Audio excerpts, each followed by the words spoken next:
Life is a lot like beekeeping. Beekeeping isn't easy, and at times can be downright tough.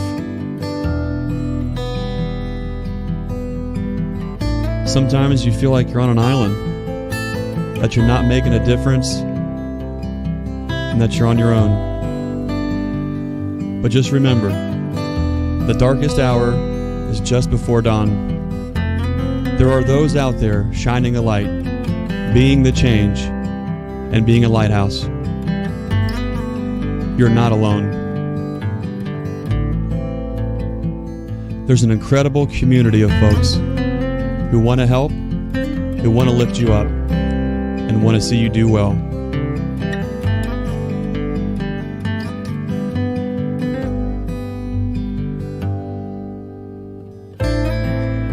Like the honeybee is to the hive, we're better together. With hard work, if we work together, and with a little help from above, all things are possible. It's not just about keeping bees. It's about being our brother's keeper. Be the lighthouse.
Well, hey guys, how's it going?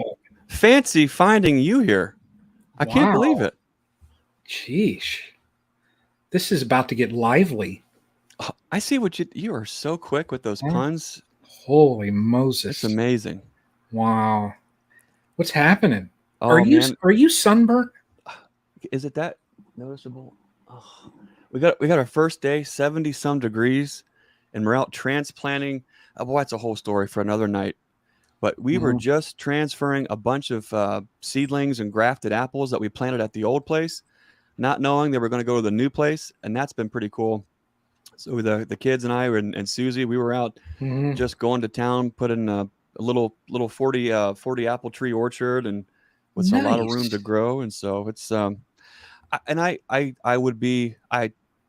of have a couple sayings that I like to throw out there, and every time I can throw this one out there for folks who are listening. It's an ancient Greek proverb, and it goes something like, a society grows great when old men plant trees under the shade they know they'll never sit under. I just think about that. That's what it's about. And that, I tell you, Brian, there are so many folks that is it's an honor to walk down this path, journey through this life with so many folks who know that, who get that. But not only that, they practice that. They're walking that walk every single day. They're helping out their fellow man.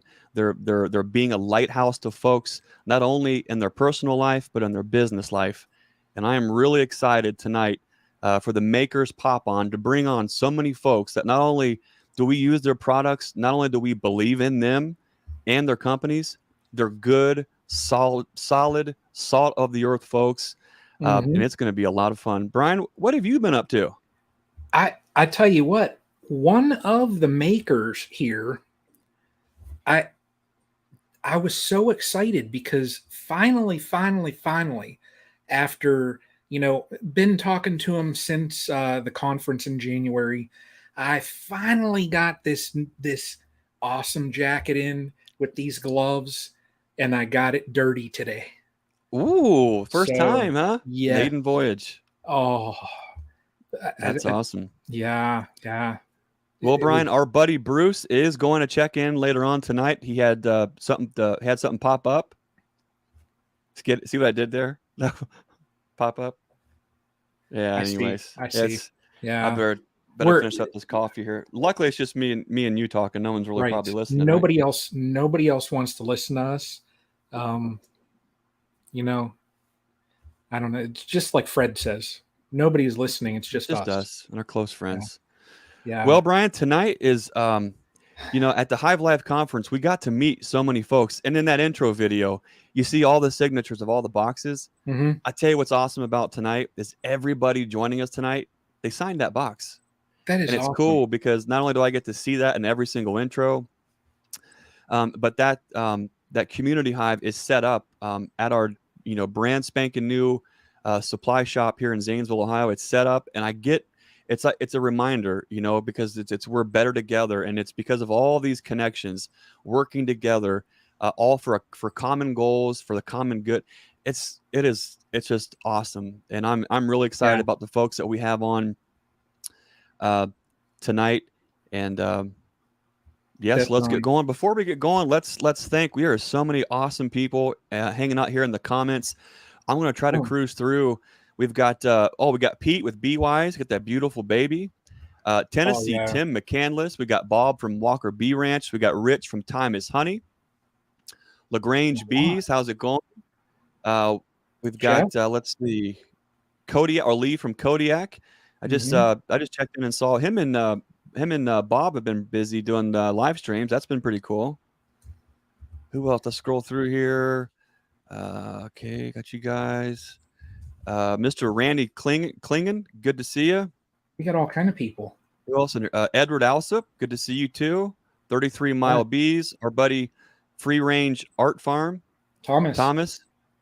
Look, we got a $10 super chat from the one and only Castle Hives. Wow, that guy's crazy. Brian, thanks for that, and thanks for supporting the show. That $10 helps keep the lights on. Thanks, buddy. No problem. We got Jeff from Lawson's Creek Apiary. He's been having some great videos out. It's fun checking his stuff out. Hocking Hills Honey Farm. Oh, they're in our neck of the woods. That's Ohio. That's a beautiful area of Ohio. It is. Oh man. We've got G's Bees, Mr. Houston Shelton, Earl, the hillbilly beekeeper. He's on too. Jeff Thomas.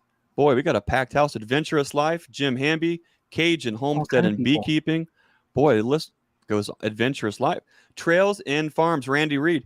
Now, Randy Reed, I actually ran into him at my local bee club. Really? And he gave me these lineman's gloves, and they've been really handy for wax dipping because they're easy to get on and off, and it just gives you that little bit of temperature control. I know it's shocking just to think that they would be versatile like that too. Did you get that one, Brian? Shocking. Lineman's gloves. And Randy said that you said his last name right. Okay, well that's a good start. Boy, let's see. Daniel Garrison, SVT Cobra Strike.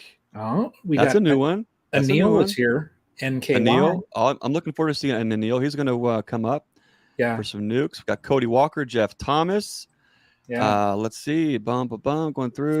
Mr. Craig Branch, the sideline beekeeper. He's in. Well, we have the moderator extraordinaire. I just see also right here now. Okay. Matt and Sarah. I love their channel. Seeing the greenhouse and all those kind of things. Yeah. Jonathan Bennett. Let's see. I want to make sure we get at least mention everyone is on now, because once we get going, we forget. Dutch Hollow Hives. Raisin Hales. Oh, that's cool. I like that name. Nice. Let's see. Bungee King, Michael Stein, Joe Stang. Wow, Nathan Hampton, Cody Walker. Boom, got those. All kind of Okay. people. If we didn't mention you, Oh we boy. love you. Thanks for hanging out with us. We really appreciate Well, all the support. Man, you know, we can do great things by ourselves. But Mike Berry Mike's on. Hey, Mike. Cool. and Dirt Rooster. The one and only Dirt Rooster. He's on too. That's who I was talking on the phone when I just first jumped in when I was on the phone. Oh, look at you. You have the ear of the Dirt Rooster. See? Well, Brian, there are some products out there that not only are built well, that are fantastic sourced products, but there's a couple things out there that have been game changers for us in the bee yard. When we're giving presentations and we're giving talks to bee clubs and at conferences, I use a word called force multiplier. And a force multiplier is something where 1 and 1 equals 3, right?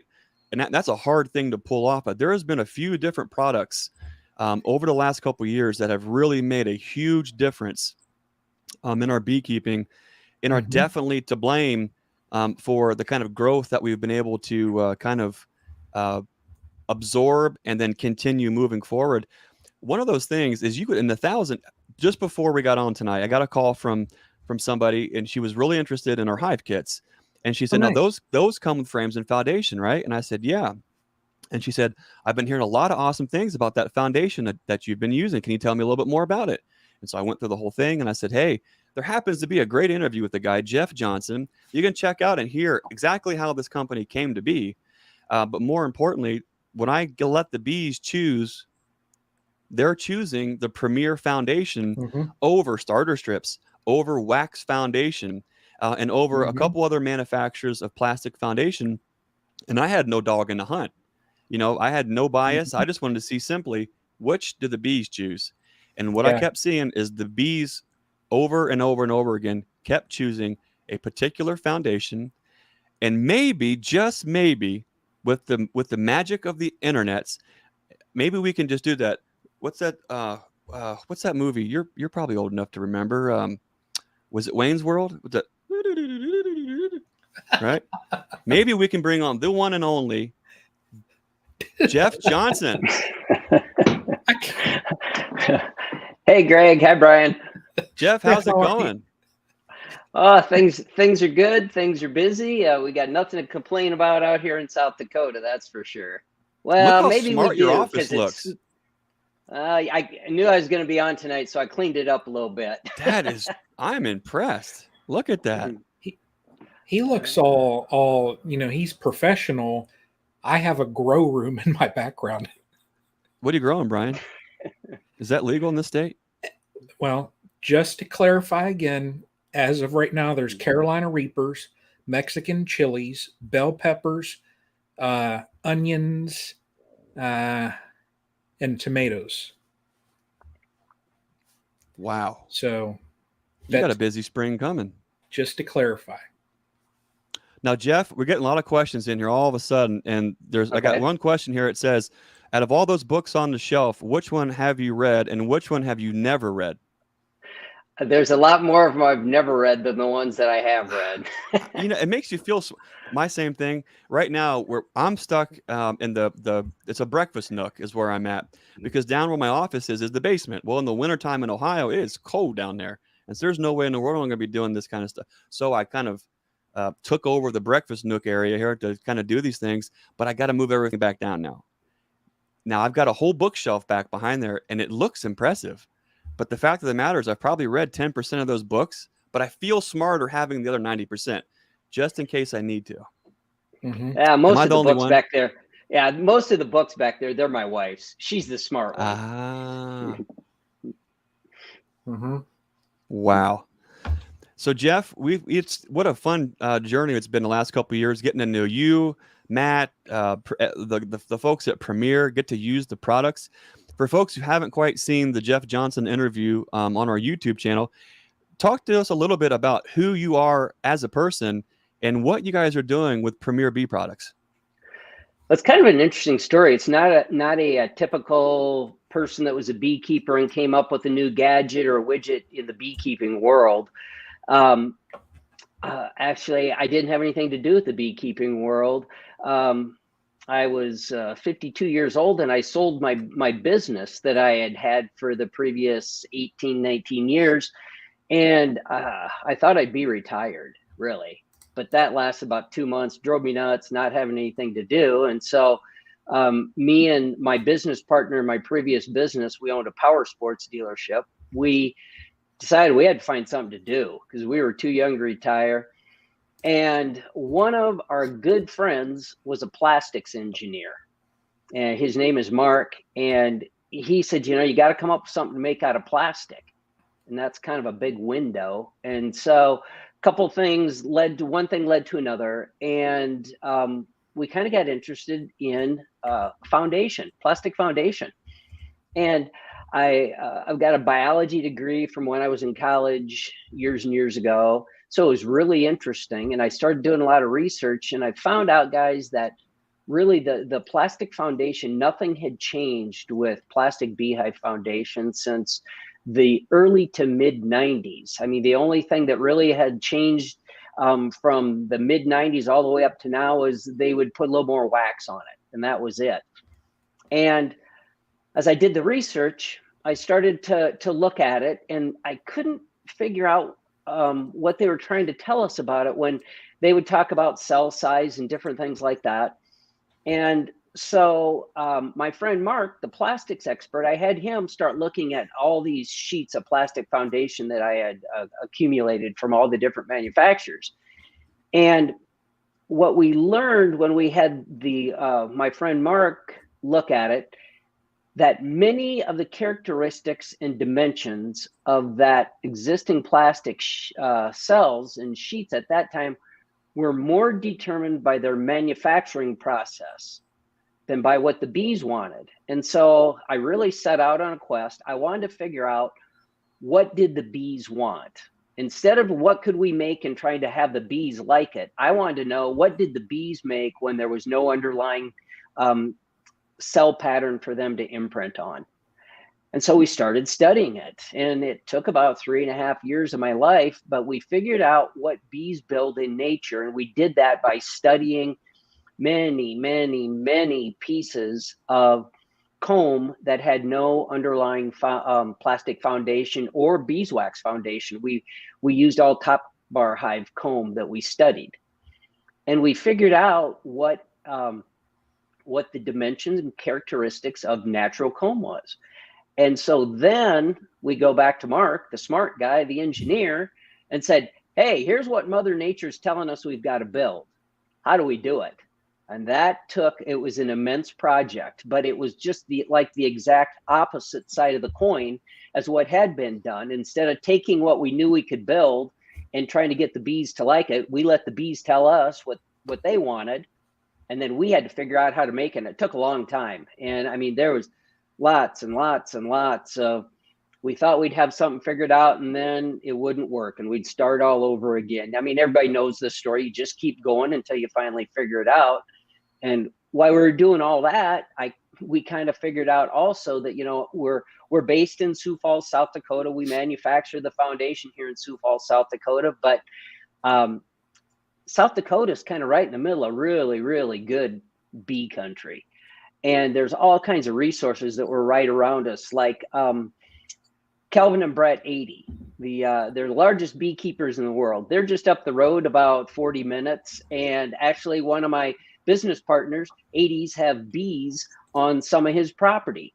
And so I got to know those guys real well, and they helped me out. They gave me input, and they told me when an idea I had was a good one. They told me when it was a stupid one.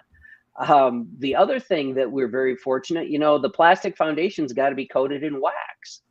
And A.H. Meyer, they're the largest and oldest beeswax rendering company in the United States. They've been out there over 100 years. Again, they're about 30 miles away from where I live. And I got to know the Meyer family real well, and they kind of took me under their wing and and taught me as much as I know about wax, and I know quite a bit about wax now. And so we just really, things just kind of all came together. It's kind of like it was supposed to work out. So that's kind of the story. That's pretty impressive when you've got folks like the 80s who are using it, and so, you know, they don't do anything just because for no reason. To have that big of an outfit, that big of an operation, things have to make sense. And just to have them and see them to use that is awesome. I love the videos you guys did with them. Those interviews were absolutely awesome. To get to learn who the 80s are, but then see the outfit just working, it was like, whoa. Jeff, did you have any takeaways on with your visit from Brett or the 80s that you were just like totally blown away by? You know, what amazes me is when you see one of their extracting facilities, when it's running, how dialed in everything is from start to finish, from when the hives come in and sit in the hot room till they go through, and then you've got the warehouse that's just full of barrels of honey. I mean, it's just amazing how they've got that thing dialed in. Wow. Miles and miles of barrels of honey is just, it's like for a lot of us to wrap our brain around like what that takes is absolutely, like, you have to do a lot of things right for enough time to see the results, to keep doing it and just keep building on that.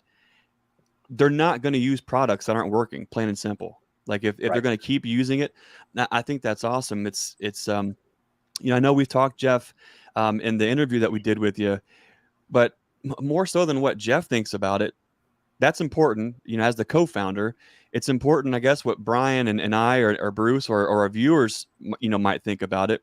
But to a certain extent, what really matters is what the bees think about it.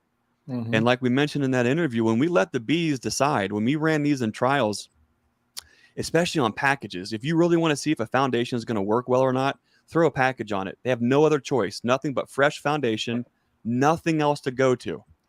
And so we would put Premier Foundation directly under our feeder buckets, and we would also stagger it and stack them left and right, and then put everybody else's foundation in there too. Starter strips, wax foundation, other manufacturers. And what those goofballs would do every single time, and I'm thinking, what is going on here?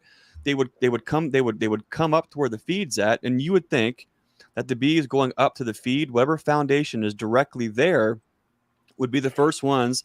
They're going to start to use those carbohydrates and start to exfoliate the wax and start to make everything happen. These dudes would go over a frame or two. Wherever the Premier was, they went there first and started drawing that out. And I started thinking, well, that's got to be a fluke. And then I saw it in the next colony and the next one and the next one and the next one. And I called Jeff and I said, you're not going to believe this. These bees, they're drawing out the Premier Foundation no matter where I put it in the box, even over wax. Now, that does not, logically, we hold wax as the gold standard. It's wax. But not all wax is created equal, is it, Jeff? No, that's exactly right. You know, you mentioned natural or a wax foundation, but you know, wax, it's made up of 63% esters. Beeswax is 63% esters. And if anybody's had organic chemistry years and years ago, if something's an ester, that means it wants to draw everything into it. That's why wax feels tacky. And that it takes the pollutants that are in the environment, it pulls it in. All these things pull into that wax. And if you've got a wax foundation, it's only as good as the wax that it was made out of. And if it's not the highest quality wax, that wax could have stuff in it the bees don't like. I mean, that's really the reason that we get all of our wax comes from A.H. Meyer. I mean, they're friends of mine, but they weren't then. But we get only their fully rendered capping wax. And it just kind of made sense to me that, you know, if you're going to ask the bees to like this stuff, you've got to give them the best you can get. And so we use capping wax because it's the wax that's been in the hive the least amount of time. It's got the least amount of traffic over it. It's been exposed to the environmental pollutants the least amount of time of any of the waxes that you can commonly get in the commercial environment out there. And that's all we use on our foundation is that. So we tried to give the bees We let them tell us what the characteristics of the cell and the cell wall that they wanted, and then we gave them the best wax that we could get our hands on. And what you just said, Greg, about the bees will draw out a frame of Premier, and then they'll walk over another one, and then they'll go to the next Premier one. That just makes me smile. That makes my heart just happy to hear that. And I hear that time and time again. And it just gives me affirmation that, maybe we did stumble across something, because that's not what we thought would happen when we started going down this path. It's like all we're going to do is just listen to the bees and Mother Nature and try to be smart enough to not screw it up too bad. That's kind of what our goal was anyway. That's the standard. If we're looking to nature, if we're looking to the bees for the answers, the feedback is right there. If we're just open-minded enough to tune into that, and it's been a huge deal for us. It's been fun following, everywhere we go, Premier's there. We were right across the hallway there at the Hive Live conference, and that was so fun, just the constant back and forth. Matt Schock, he's a great guy to work with as well. And then we saw you at the Nebraska, the Hives for Heroes Nebraska conference, and that was a lot of fun too. And what I think is really cool about Premier is not only are they making fantastic products that the bee choose, they are working with folks all across the country, small mom and pop shops too. They're willing to work with us as we built our farm and our supply store to be a distributor here in Ohio. But what was really neat is just for Hives for Heroes, just for that veteran community, you guys did something a little special, Jeff. What was that? Well, actually, the idea came from the conference in Tennessee. Dan, who was came out of the military, we were talking one night at the end, and it came out, and one thing led to another. And he was a Marine, and he wanted to. He had an idea about, could you make a blue foundation with a red stripe down through the middle of it? Like his dress. I think he called it his dress blues or something like that. And so we got to talking, and then when we figured out that we were all going to be out at the Hives for Heroes conference in Lincoln, we thought, maybe, because most of these guys are going to be veterans, and I really do have a belief that we've got to take care of our veterans. I mean, they laid it all on the line for us. We need to, when we can give something back to them, we need to give it back to them, and that's just the way it is. But we had the idea, maybe what we should do is we could make a special edition foundation for the Hives for Heroes folks. And so we made deep foundation. We had two sets of it. One was olive drab, and one was desert tan. And so we just made some. We figured out how to make it one weekend and get the color in there that we wanted and stuff. Man. And so we took that out, and everybody had a really good time with it. And I mean, the main thing is, I hope the bees like it too. I mean, that's Brian. What do you think about that? That is awesome. That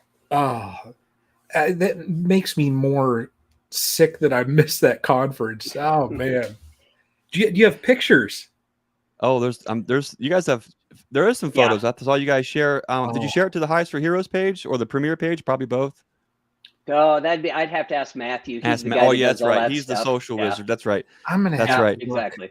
But yeah, that was awesome. What's it's hard to articulate this in words, but I'll just say this: when you're working with a company that they actually want feedback from their folks and they're listening, and then they act on it. I mean, Dan Bokris with Red Dog Ranch. He does the Contrary Beekeeper show with us. He pops up on our videos on the farm channel.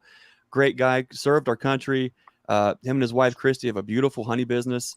And then so to see Dan talking with Jeff and throwing back ideas, and then Premier's the kind of company that listens, accepts that feedback and says, hey, that's a great idea. Let's do that.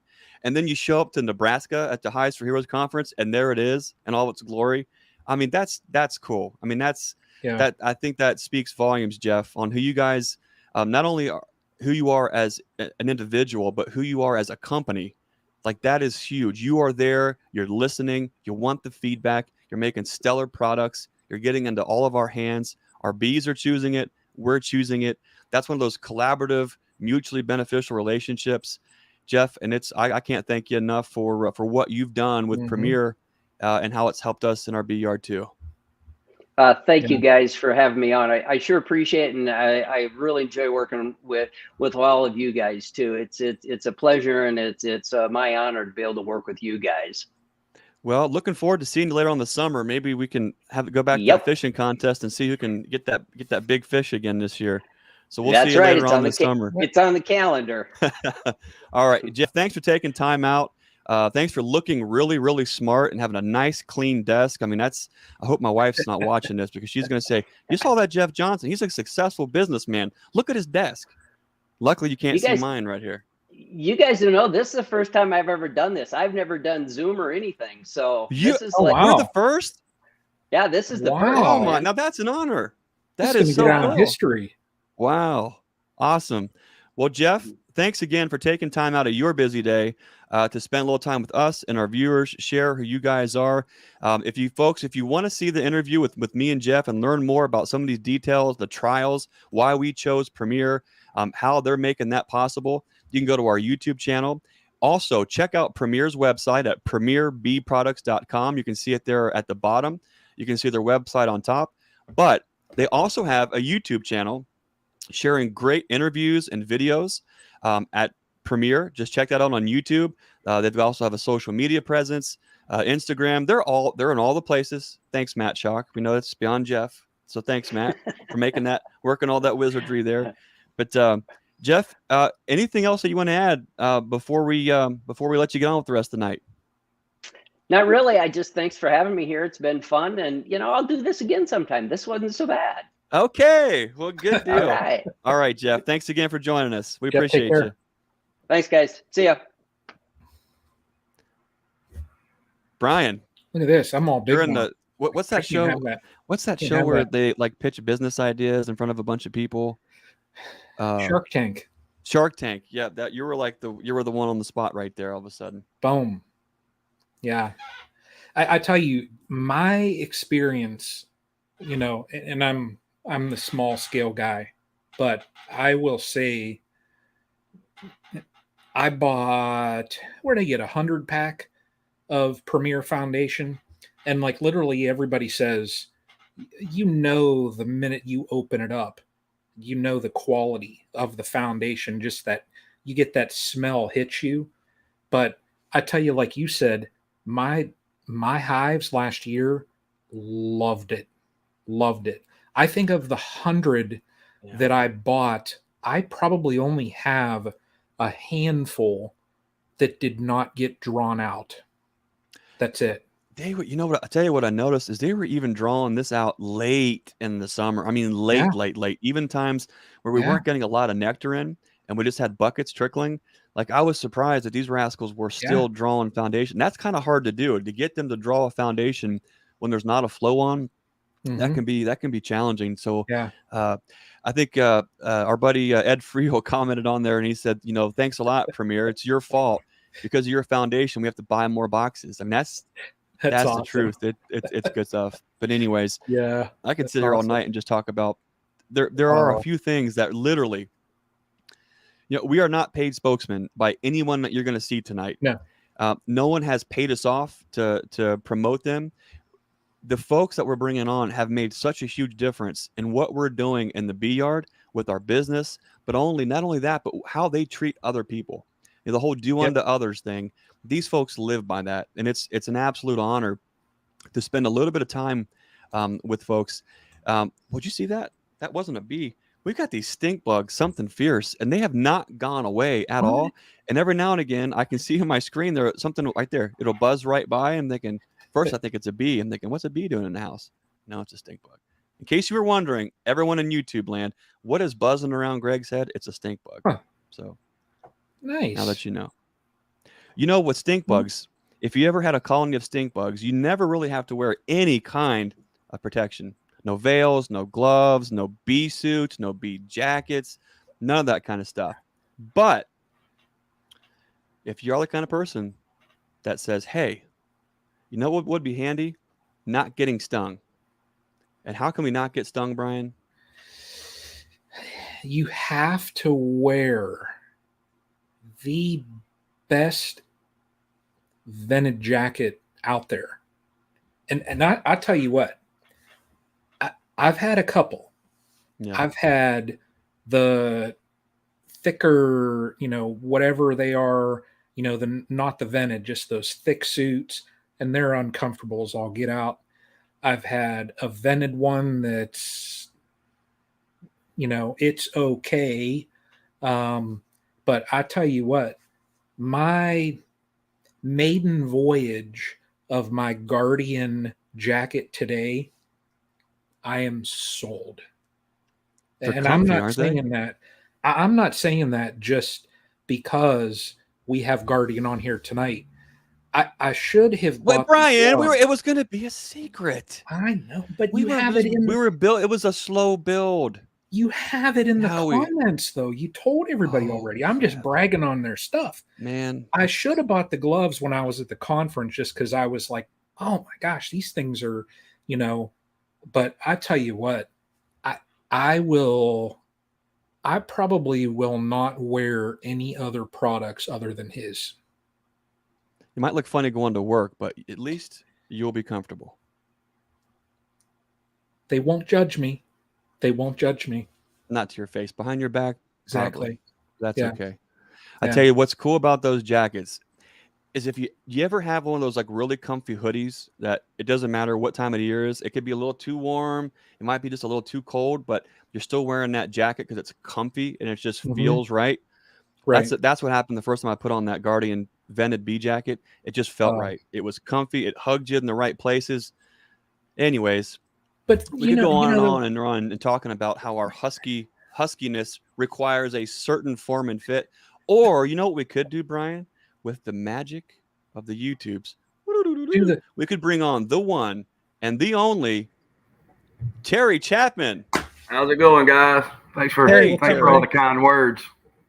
Oh, I was, look at that. I was almost big there for a second.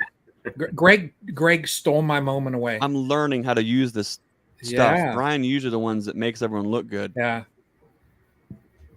Terry, I tell you what. I think Jeff made me look bad. I got a dartboard and saloon doors. He had all the smart stuff happening. It looked like the fun place to be. Is that? Yeah, right. Better than the grow room. Yeah, that's true. Hey, we don't judge, Brian. Not to your face, at least. I got tomatoes growing over here under a grow light. So, what kind of tomatoes are you growing? I'm growing right now all tomatoes. I've got about 150 plants started. You have a favorite variety? Oh yeah. My favorite variety is Cherokee Purple, but we grow Whopper, Delicious, all of them pretty much. Oh wow. So you're a tomato aficionado, it sounds like. Is there much difference between Cherokee Purple and Black Creme? I haven't tried that one, so maybe I'm not an aficionado.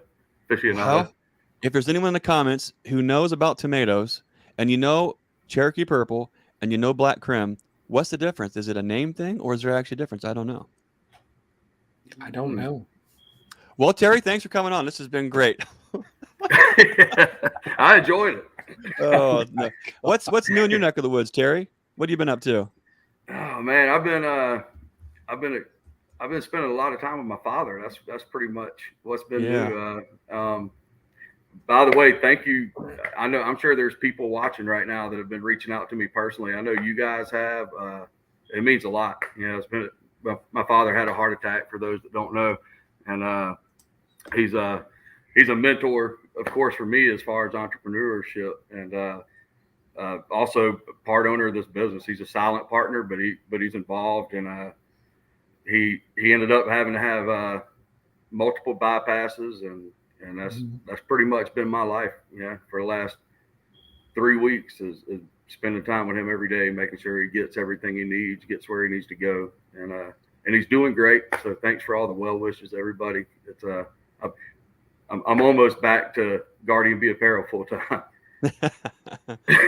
Well, that speaks to the kind of guy you are and the kind of family that you have together. You're working together. You're there to support each other through thick and thin. I mean, that's a big deal, and when folks get to know the Chapmans, it's obvious. You pick up on that, and that's one of the first things I had seen. Just picking up on the kind of vibe of the person that you were, walking by the booth, seeing what you had, how you communicate with folks, how you express what you guys are doing at Premier.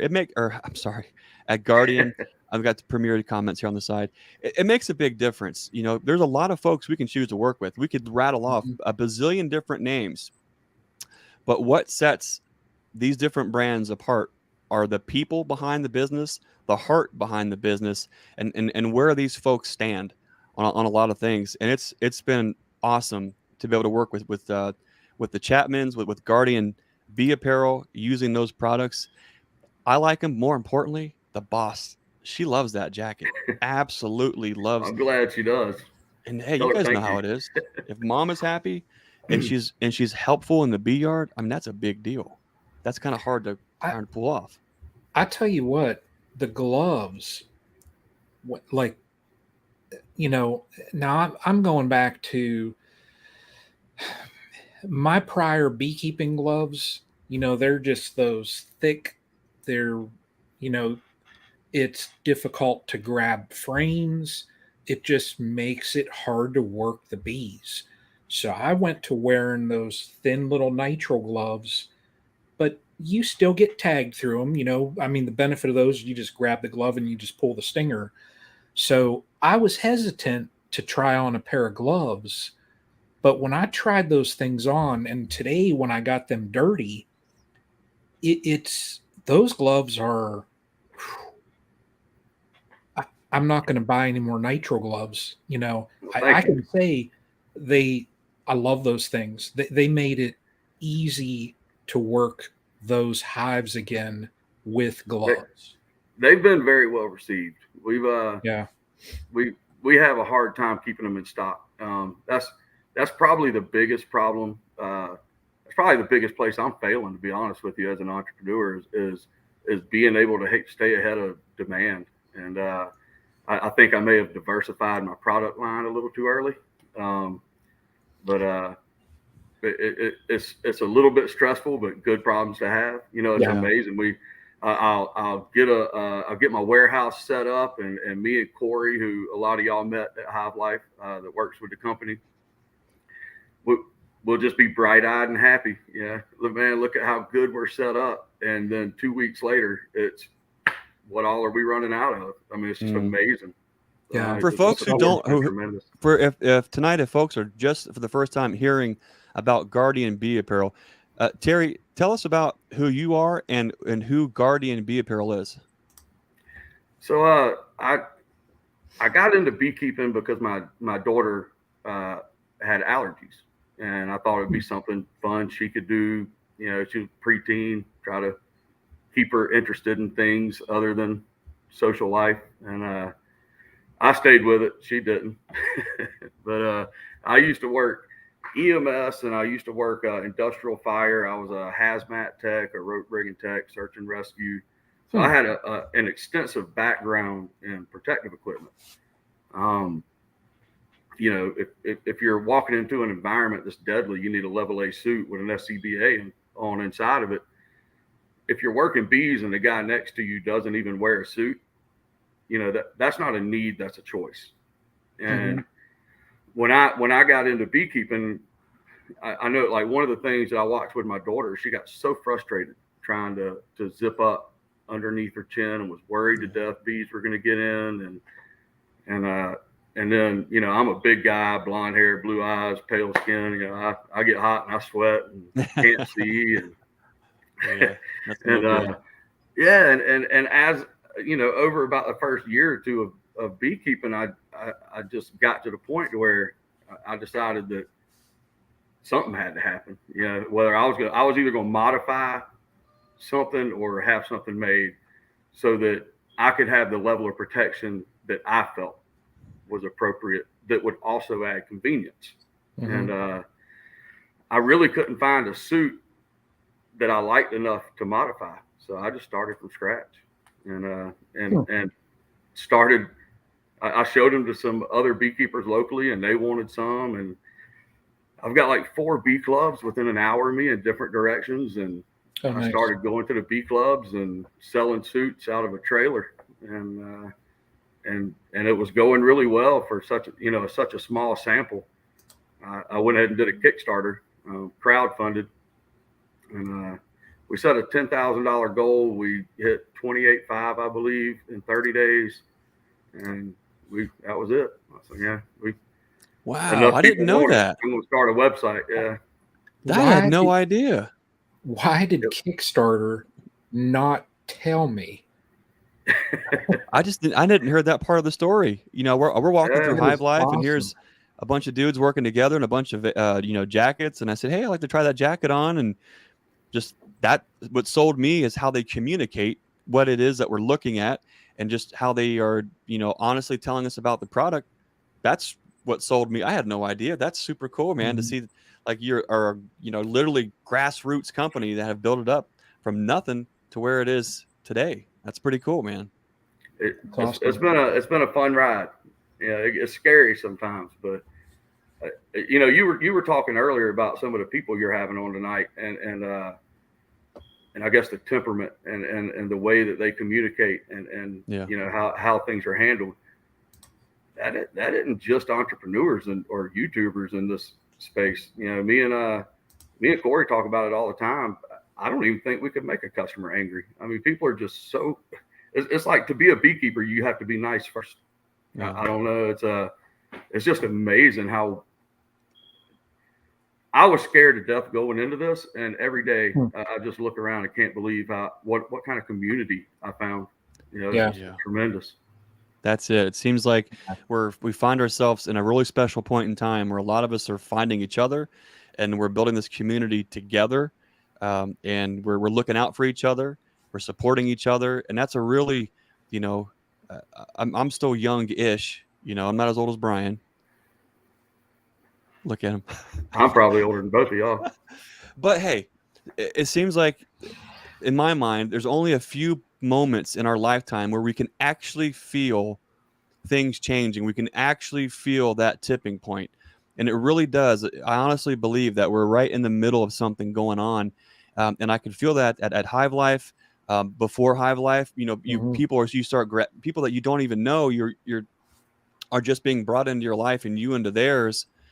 Coalesces at Hive Life, grows, expands, more folks are coming into that circle.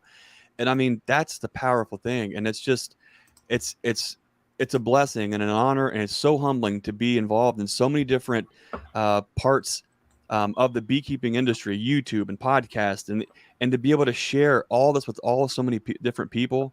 I could just go on and on and on. But Terry, where can folks find more about Guardian Bee Apparel? We're on Facebook. That's an easy place to go to. And of course, our website, guardianbeeapparel.com. That's our two main channels right now. We kind of learned with our product expansion in the first couple of years that maybe we ought to slow down on some of the things we're tackling. So we're holding tight right there for now with those two channels. Awesome. Well, I appreciate you, who you guys are as families, leaders in the community, what you're doing with your business, supporting beekeepers. It's awesome. I can't thank you enough. It's been an absolute honor to have you on, Terry, and looking forward to seeing all the cool things that Guardian does moving forward. Brian? Thank you.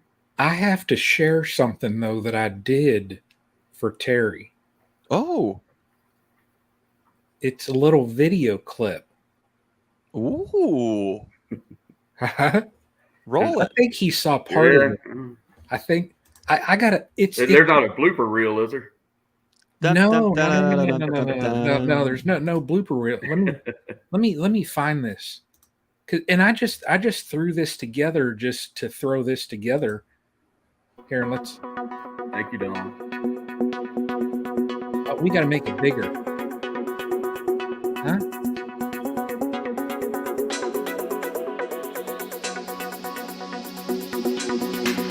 I gotta toss this in one of my videos. Look at that, man. It's like prime time. Man. Randy McCaffrey, Michael Bush, Bobby Colson. Get the big dogs on there using that. Nice. Man, I like the one on the right. Content. Round. I like that round veil myself. It's awesome. Yeah.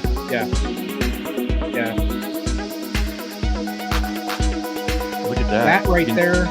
Zip that dude off. Love it. A drink. I think this is our first actual commercial. Thank you. Got the music. It's like 1980s. Yeah. The Diet Pepsi cans out with the pop tops. Man, we'll be in there.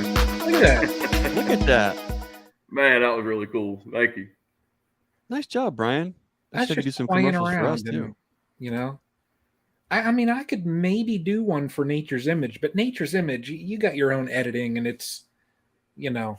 Oh, stop it, Brian. No, stop it. You know, Terry, Yes, I'm sir. glad Dad's doing good. I Yeah. can't thank you enough for taking time out with all the things you have going on right now to spend a little bit of time with us.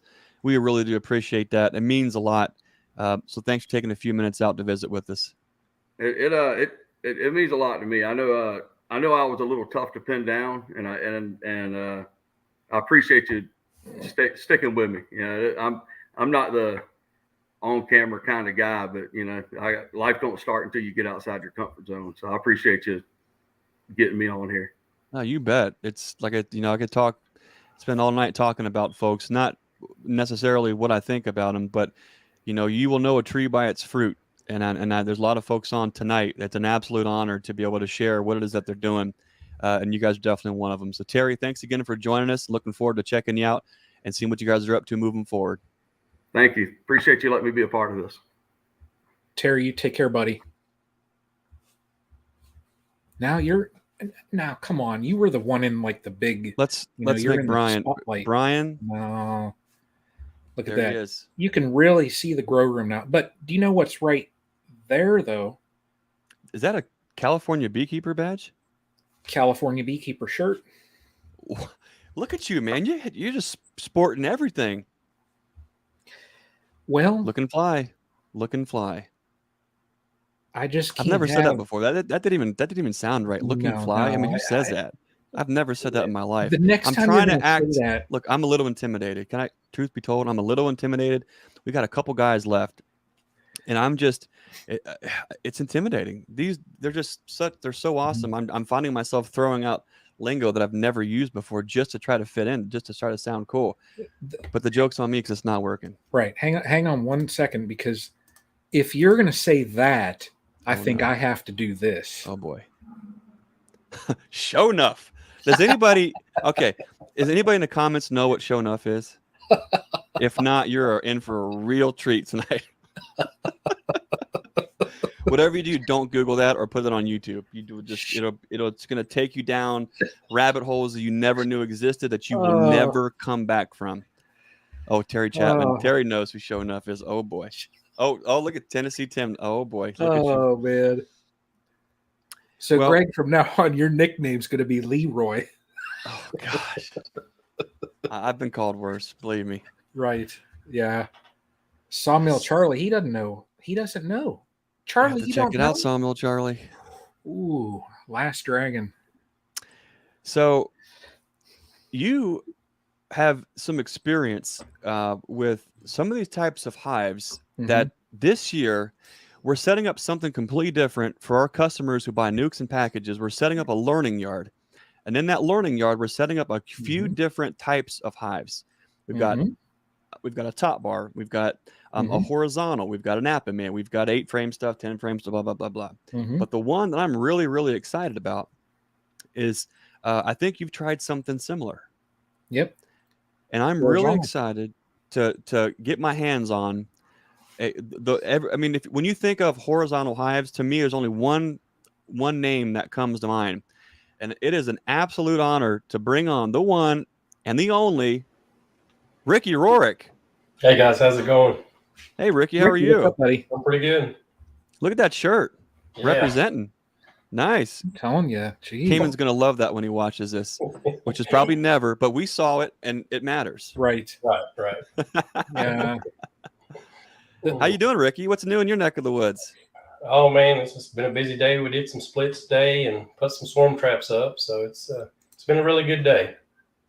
How do you manage? It blows my mind where you're beekeeping, you're doing all that too, right? And you're running Horizontal Bees, the company, and building all these beautiful how in the world do you pull that off? I don't know. I've got a good wife and she supports me and a good family around me. I mean, my dad and my uncle helps me, and my mom. So we're just a little bitty company, kind of like Terry, started out real small, and here we are, you know.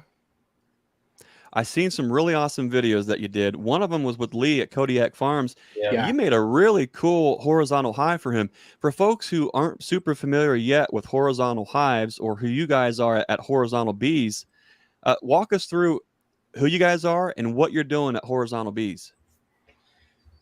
Well, we're just, like I said, we're just a little bitty company, and we're just trying some new ideas out with horizontal hives. The market, when I started looking at hives, they were, you couldn't find any. And I said, you know, I'm going to build me one of those. After watching Randy, the dirt rooster, pulling stuff out of the rafters or out of the floors, I'm like, they'll go horizontal.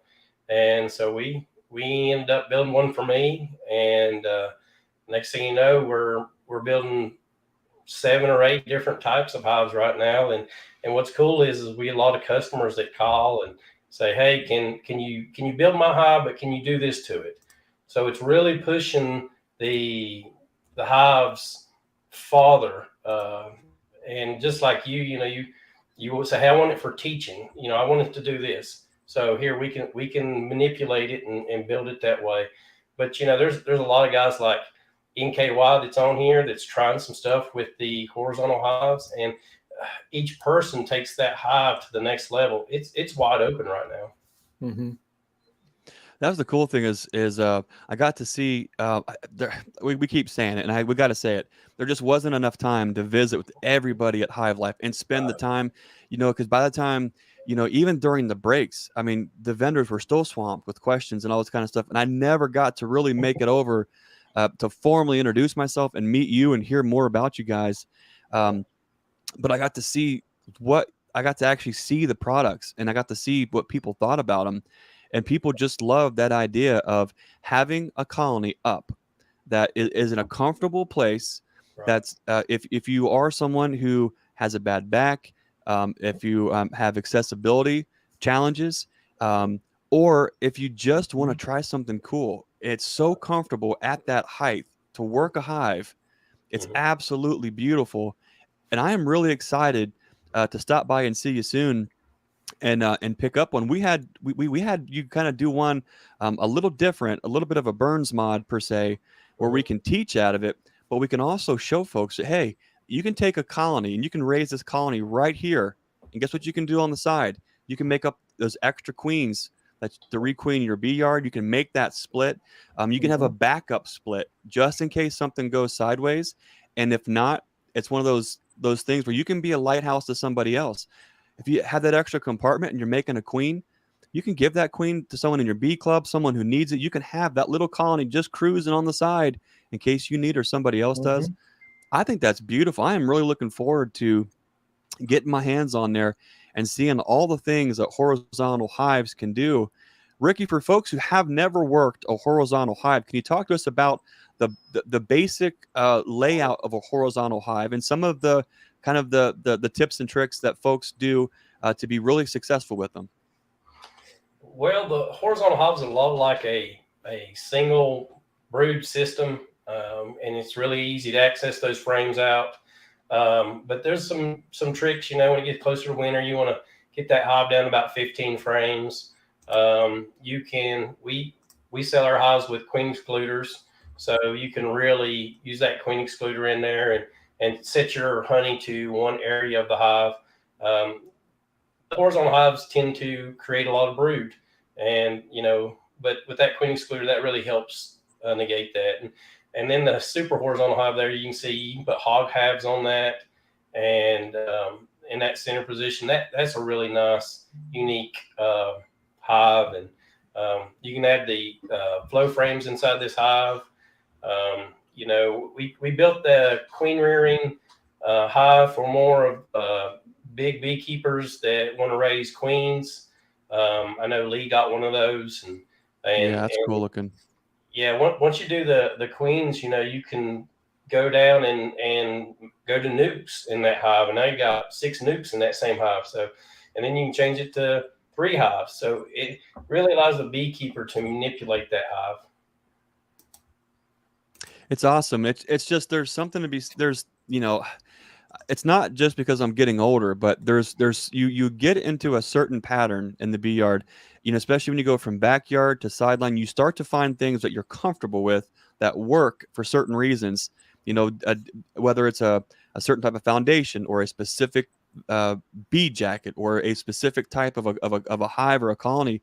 I'm really excited about that horizontal hive just because at the level that it is, it's so easy to work, and everybody can get in there and see the beauty and the brilliance and the majestic nature of the bees without having to crack open a bunch of boxes and get inside of there. You're building so many custom shop type things with observation windows, accessibility features, several different colonies in the same box. I mean, it is just really, really neat. What are you really excited about moving forward with horizontal hives, Rickey? Well, I talked to Cayman the other day, and he said, "You gonna come back next year?" I'm like, "I don't know if there's anything else I can show." And he's like, "Just come on back." But there's again the door is wide open, and Brian knows that. He's worked with the hives and so many different ways to manipulate it to work for you. I got Justin Ruger, who is in the wheelchair, and we're working on a hive for him. And we're actually going to rotate this hive at 20 degrees. So while he's in the wheelchair, he can kind of slide under just a little bit. And he can pull those things out. Yeah. So disabilities, for some people, this is a very good hive for them. I built these hives because I had a bad back, and here I'm lifting these 150-pound hives around and selling them right now. That's kind of rough. Yeah. That's pretty cool. I tell you, I will add, though, the horizontal hives, and I've seen, a couple comments just about the ease of working them. Last year, I tried out 2. Now, unfortunately, I had some losses, but having that horizontal hive in my apiary, it allowed my mom to walk down into the apiary, and one of those hives was hers. Right. Now she's in her 70s, and for her to lift even an 8-frame box that's filled up with honey, she's not going to do it. She's had a hand injury in the past, so she can't lift. She can lift some stuff, but she's not lifting 80, 100-pound boxes. For her, and Rickey, I know you saw the videos, and she would correct me when I needed corrected. But just to get her down there and in the hives, it just, the heaviest that you have to lift when you're working a horizontal is lifting 1 frame. One frame. That's it. So, and they are. Even if you don't want to buy a hive, build your horizontal hive. If you got the time, build you one. They're a lot of fun to build.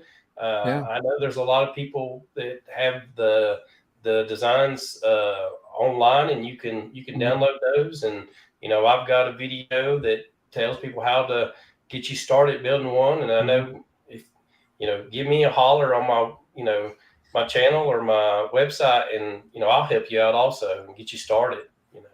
I know Brian will do the same thing. That's what makes the folks in this community so dang special. Here's a guy who has a horizontal hive building company, and he's saying, hey, if you don't have the money, no problem. Here's some plans. Go build your own. Get active. Get in those bees. Right. Yeah. That's beautiful, man. I mean, you have a beautiful family. I know what you guys stand for. You work with integrity.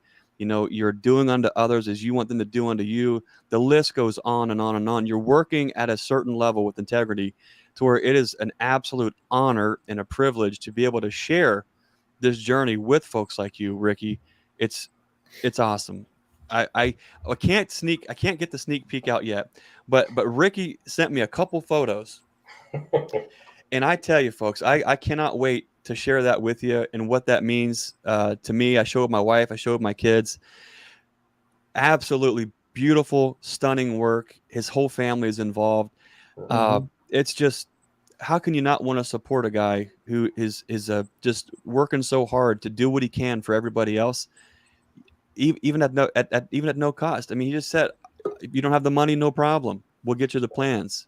Yep. Now I know you have a big fan who just popped on here, and he's a super awesome guy. He, we've been missing, one of our just magnanimous co-hosts. We're lost. It is an absolute honor to jump on here. The one, the only, the Dothan Shogun, Bruce Jenne. How's it going, Bruce? What's up, everybody? I finally going, made it. Bruce? I apologize. I wasn't in here sooner, but I just couldn't get here till now. Is that a brand new hat? Oh, I got it. I think I've worn it for a couple of streams, but yeah. It's Okay, new. it looks all The other clean one- and crisp, and Yeah, look the how other nice one that is the other one's getting kind of gray looking and just kind of nasty. I still wear it out there with the bees, but this one's my Atlanta Braves must have come out. They got a new hat line or something. That blue fades to red in the sun, I think, is the problem with the Yeah. Braves Must hats. be it. Yeah. Well, tell me what's going on, guys. How you doing, Well, Ricky? we're just having fun, Bruce. We got a bunch of just of our friends and makers and everyone on, just kind of sharing with folks on kind of who they are and what they do. Right now, you just jumped in. We're talking with Rickey Roark at horizontalbees.com, and we were just talking. Here's the kind of guy Rickey is. Folks were asking, where can I find the hive? Can I get one of these in Texas? He's like, hey, if you don't have the money, I'll help you out. I'll shoot you some plans. Build your own. Like, that's the kind of people that we're surrounding ourselves with, that they're not just in it for themselves. It's a mutually beneficial relationship. They actually are being a lighthouse to other folks. They're helping folks out. That's a huge deal. Bruce, what do you think about these horizontal hives? Well, I've been actually in contact with Ricky, and I'm going to try one out. Oh. Just got to figure out logistics to get it down here, and I know you're a busy man, Ricky. So whenever we make that happen, we're going to make it happen. That's right. But he actually talked about a couple different designs. I'm just fine with just kind of a basic model. I don't need anything too fancy, but just to try it. I've never used a horizontal hive before, so it's going to be a first for me. Obviously, 100% of my hives right now are just standard Langstroth, but I'll try one just for fun and see what happens. And well, Bruce, I hope your hive does the best, and then you can pick on the other guys. Hey, mine made it through winter, or I got to run it there. You guys do so. I've come to the conclusion that I think it's the bees and the beekeeper almost more than the hive they're in that actually helps, at least down here, the survival. In the South down here, we don't have super cold temperatures for very long. It does get pretty hot in the summer, but I think it gets hotter in other parts of the country, even like Arizona and things like that. But I think it's more just it's the bees and the beekeeper that determine that as much or more than the hive design. But I think it's fun to try different things. That's right. Ricky, talking about shipping these. I got to laugh at that comment. Talking about shipping these, there's been a couple people have asked that question, in regards to, like, the one was getting one out to Texas and things like that. Would it be best? There's the link on your site, to contact us. Yeah. Would that be like the initial, if someone, let's say beekeeper John Smith is looking to contact you, would that be the start for them just to go to your contact page and just to get that conversation started? Yeah, that's how we do it. I did have a store, but the shipping prices are changing daily, and it's hard for me to give a quote right now, and the prices go up. I meet people halfway sometimes just so they don't have to, for the shipping. I had a lady that came up yesterday, and she bought one hive off of me, and then she wanted another hive, and so I ended up getting her somebody else's hive because she didn't want it shipped down there because it's expensive right now. So it just gets us a little farther behind, but we'll get caught back up. Yeah. Shipping hard. Okay. Well, if folks don't know, not only is Ricky an awesome guy, has a great family and business, he also has a YouTube channel. And I got to say, I'm embarrassed that I just recently put the two to two together. And I've been enjoying watching your videos where you're meeting with folks in their yards with their hives. Yeah, you have a really good knack of talking with folks, Ricky. Well, I tell you, I stutter a lot, so YouTube was a way to kind of help me a little bit with that. And I'm a little bit of a hillbilly, so it's kind of hard to understand me. But I really wanted to show different people's beehives and lots and stuff. And we hope to continue to do a lot of that and meet a lot of people. You become connected to those people, just what you're talking about there, and they become part of my family.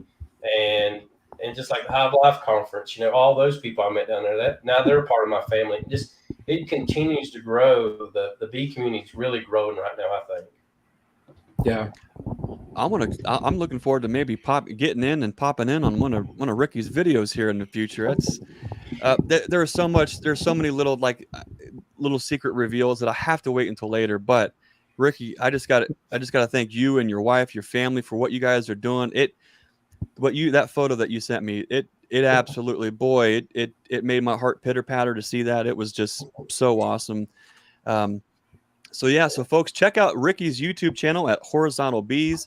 You can go to his website at horizontalbees.com. You can learn a whole lot more, see all of these different configurations and what they can do. What's really fun is, as beekeepers, we're always tweaking things. We're always trying to doing this. We're always doing that.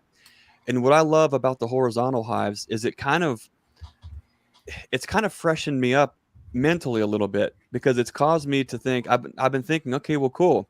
What can I do with this horizontal hive? So now I'm forced to think, okay, here's how I do this. Here's how I do that. Now, what does that mean? What does that look like in a horizontal hive? And so I'm thinking, ooh, this is cool. Oh, I could do this. This is going to be fun. So it's like, I'm excited because it's going to be something that I can do a little different.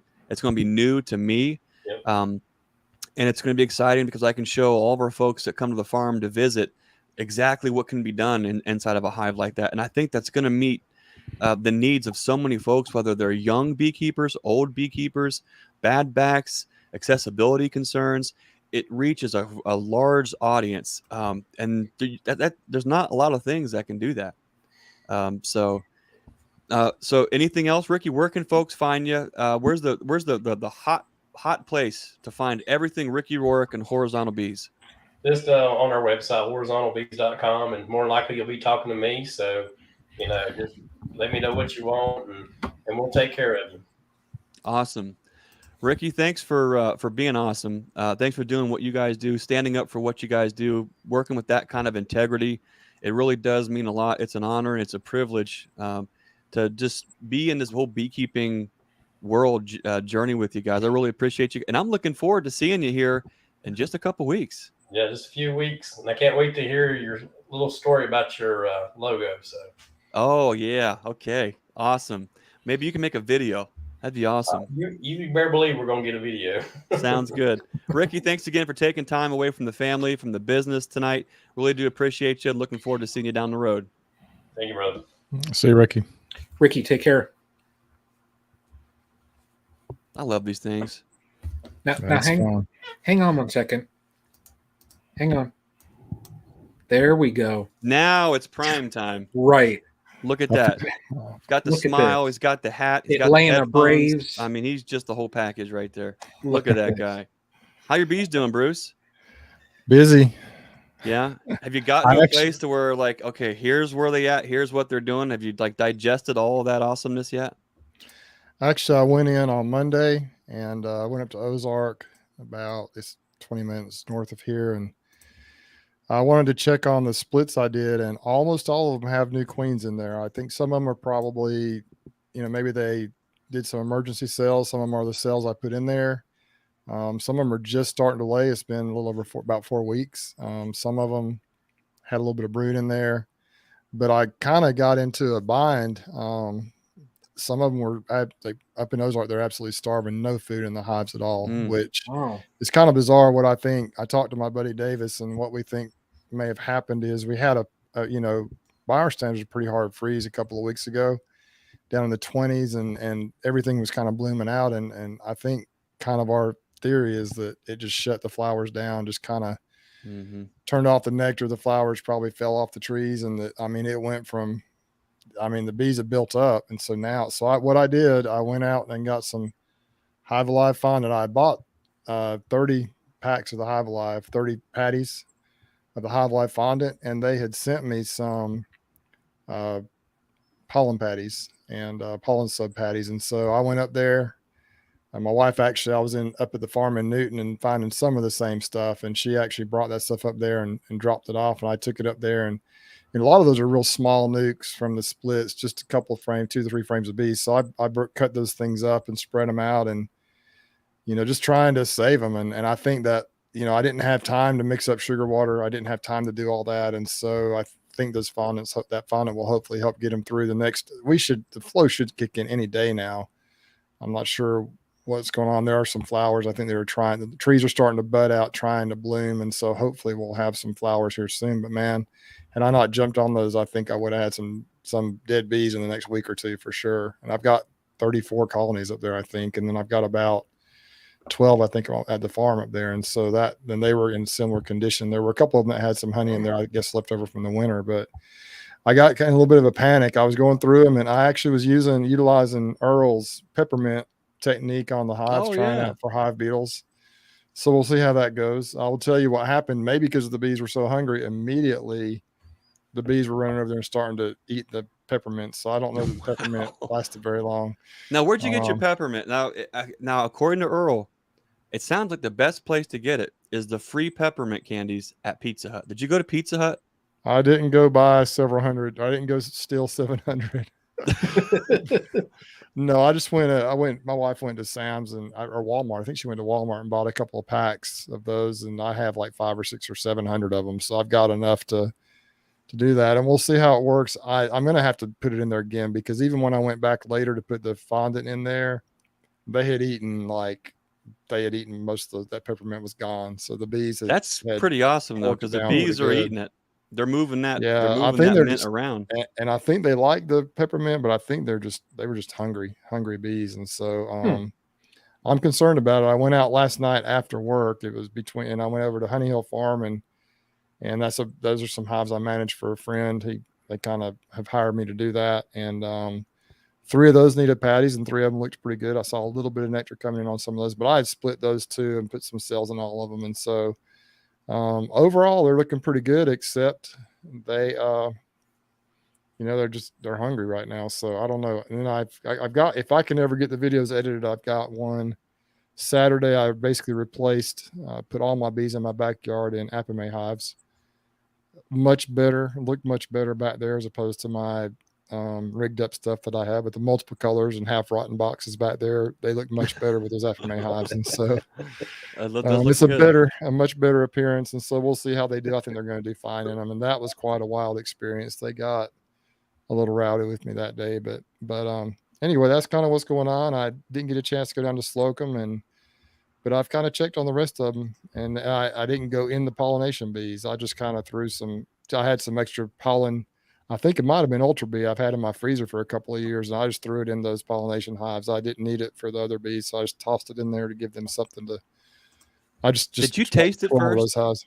Did you taste? I didn't, but I'll tell you. Okay, speaking of that, Brian, I tasted the Hive Alive, but the liquid. I tasted it in sugar water, and it was actually not bad at all. So it tasted. Was it good?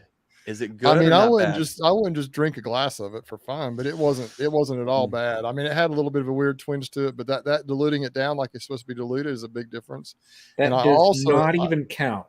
I also tasted some of the Hive Alive pollen patty, and that was actually not bad.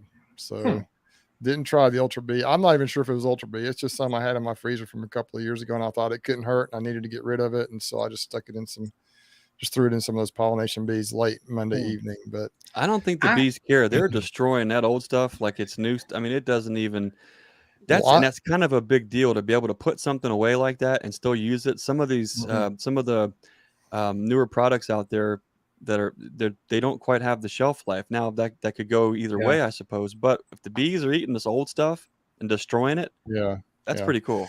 I'll tell you when I'm sorry. I was into the pollen patties today, and I totally forgot to taste a little bit of it. So, I mean, I wouldn't put it on a slice of bread and eat it like a sandwich, but it's not bad to taste a little bit of it. So, and I'll tell you this, as soon as I put it in I know it's good stuff, but as soon as I put that stuff in those hives, I mean, those bees were lined up, just lapping it up. They loved it. And so, they were jumping right on it, but I know they're hungry, but still They came right over to, they jumped on it, and they were just, you know how bees after a few minutes they just line up if there's something in there to eat. They were just lined up and just eating. I couldn't, you can't really see the hive alive that well because fondant, because they're underneath that, but they were even, you could see from the sides, they were all over that. And I went back and peeked in a couple of hives, and they were just, they jumped on it and they loved that stuff. And so I hope that emergency, my emergency knee-jerk reaction is going to help them. But I think they would have been dead in a week or two for sure, because some of those hives had literally zero food, no pollen, no honey, no nothing in them. It was crazy. And a lot of them were those weak splits that I made. I made splits a little over 4 weeks ago, and put a cell in there, and so there's not a lot of brood. They haven't had a lot of chance to go out and go out and forage yet, and so the hives are going to be weak anyway. And then when there's no food in there, man, I was on the verge, and I was thinking, you think, well, you can pull food from another hive, but there wasn't any food anywhere. Wow. So I kind of panicked a little bit, but I think that fortunately I'd ordered those. I was like a little irritated. I ordered them and they didn't come in on time, but I'm glad now that they didn't, because that was a good emergency solution for me, hopefully. Your observation there, I'm on the complete opposite end of the spectrum then, because when I looked at mine today, I had said I had to pull, I put some liquid on mine. I pulled it all just because there's so much stores in my hives now. I don't want to overfeed them and end up risking queen isn't going to have any place to lay. Yeah. There's still packed out frames with honey in these hives. And I was just looking at it like I'm taking all the food off, other than now the pollen patty, I left that just to keep the brood going, but they don't need any liquid. Well, part of the problem, and I know Mike Berry, I just see him commenting here, but he had some issues, I think, too, where, when they build up down here as early as they do, you get a couple of, it's almost like a false flow early in the year. Like you get the red maple, a couple of things. It's not a strong flow, but it's enough to really get them building up. The temperatures, as you've seen, are fairly warm. And so the bees almost get tricked. And then in March, we usually have some cold days. And so but when they're built up with that population, man, they can just burn through stores like in no time. You'll have 2 or 3 or 4 huge deep frames of honey, and within a week, they'll be done. They'll just burn through it. And so, Mike says his bees are heavy trying to pull stores. And so mine are, I don't know, Mike, if you didn't experience what I did, but man, they just burned through whatever stores they had up there. And it was, anyway, we'll see what happens. In other areas, you see some even within this micro ecosystem here in this area, you'll see 6-7 miles away, they'll be putting in some nectar, but you go 10 miles away and there's nothing. So it's really bizarre how that works. Yeah. Sounds like you have to be well supplied to have stuff on hand when you need it to be able to do what you have to do, and then hope that it all kind of goes well, huh? I guess, man. If only there was a place to get high quality supplies, Bruce. There's we've got a guy on here that he is well outfitted, he's well spoken, he's well supplied. I keep seeing him everywhere. I mean, everywhere. Hive Alive, at the Hives for Heroes Nebraska Beekeeping Conference. I mean, you can't go anywhere and not see this guy. Now, I'm trying to think, who is this guy? Greg, who are you talking about? Brian, thanks for asking. It's the one and the only John Hill. HillCo. Hey guys, how's it going? Hey, it's a lot to be thankful for. It's quite an introduction there. I don't know. We really look at me and Brian trying to slide you in there. We're working the screens there. We really try hard to get the segues just perfect, just so we can just do our absolute best for you. Yeah, well, thanks. I need all the help I can get. Let me tell you. Well, I didn't want to say that out loud, but now that you mentioned it. Yeah. John, what's new in your neck of the woods? Oh, same old stuff here. We're just having a good old time and trying to keep up with things. And I could echo a lot of what Terry said there about just being a little overwhelmed with growth and trying to keep product on the shelf and things like that. All good problems to have. People remind me of, but they're still problems. But a lot to be thankful for. We're having an awful lot of fun. John, if for some reason they've been living in a cave and they've never heard of John Hill or HillCo, who is John Hill and who is HillCo? Yeah, well, for me, I'm this weird, homely-looking guy from El Paso, Illinois. I've been keeping bees since I was 16. I took a few years off. They're about 12 years total. I've been keeping bees. Married with 4 kids, cutest kids on earth, by the way. But anyway, no, I started keeping bees at about 16. I always kind of wanted to do it for a living in some sort of capacity. I wasn't originally planning to be a supplier, but it's kind of the way it's worked out. So a few years ago, I was out of it for a few years and then got back into it about 5 years ago. So started starting a few hives up. I was going to ramp up my numbers of hives to commercial level, 1,000 hives, whatever it took to make a living at it.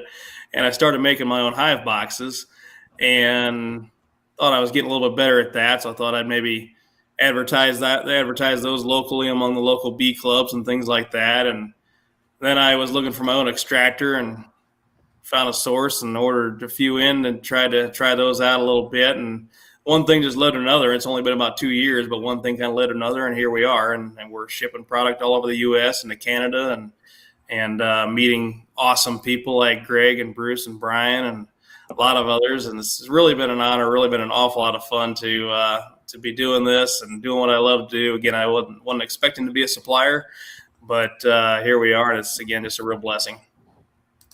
That's awesome. You have some questions here, John. The first one is has John Hill ever tasted Hive Alive straight out of the bottle? And if not, can you do it now live on camera?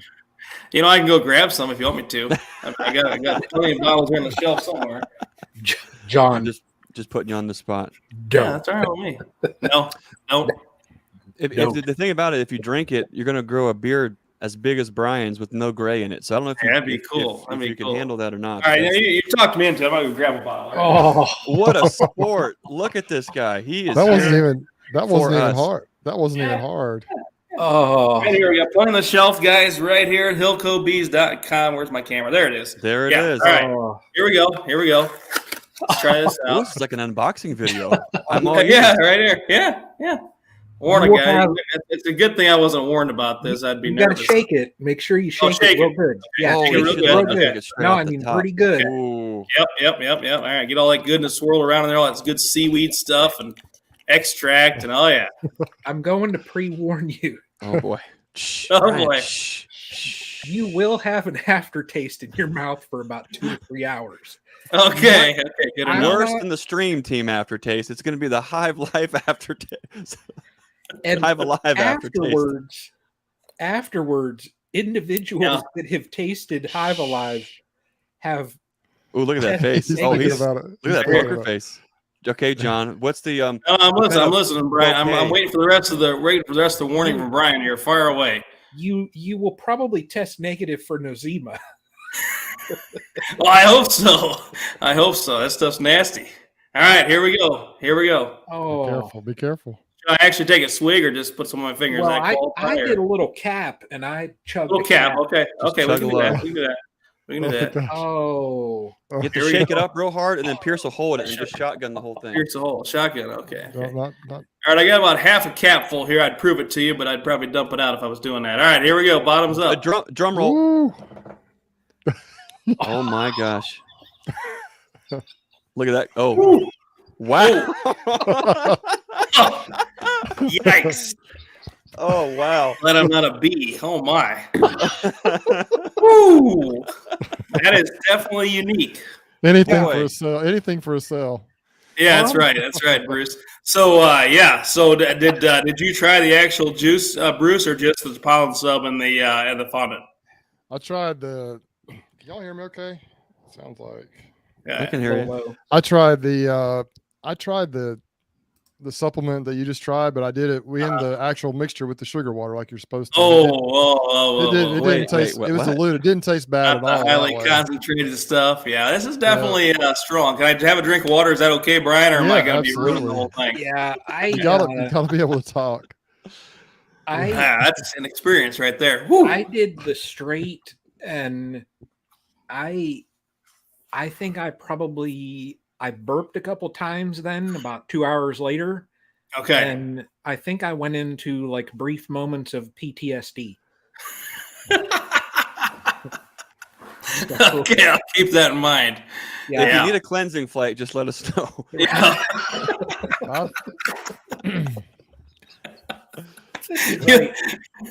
Great. If you start to fly, I'll drink some of the stuff. You can fly. Oh boy. Okay. Yeah, no kidding. Red Bull gives you wings. What does this stuff give you? Yeah. Boy, that is definitely an aftertaste, Brian. You ain't kidding there. Wowzers. I said, is it kind of earthy? I mean, I don't know. I don't know. I don't make a habit of eating dirt, Greg, so I don't know. Oh man. Well, oh my. Good sport. I got okay. Now that's out of the way. No, yeah. What else? Hive Alive is awesome stuff. Don't drink it straight, folks, but it is awesome stuff, and bees love it. We sell tons and tons of the fondant and the pollen patties and the liquid itself. Great stuff. Mm-hmm. Yeah. Bruce, what do you think about all that? You're awful quiet.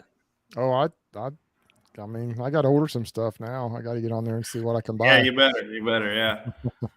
How do we top that? I mean, is there anything worse to drink? I don't know how to top it. I don't.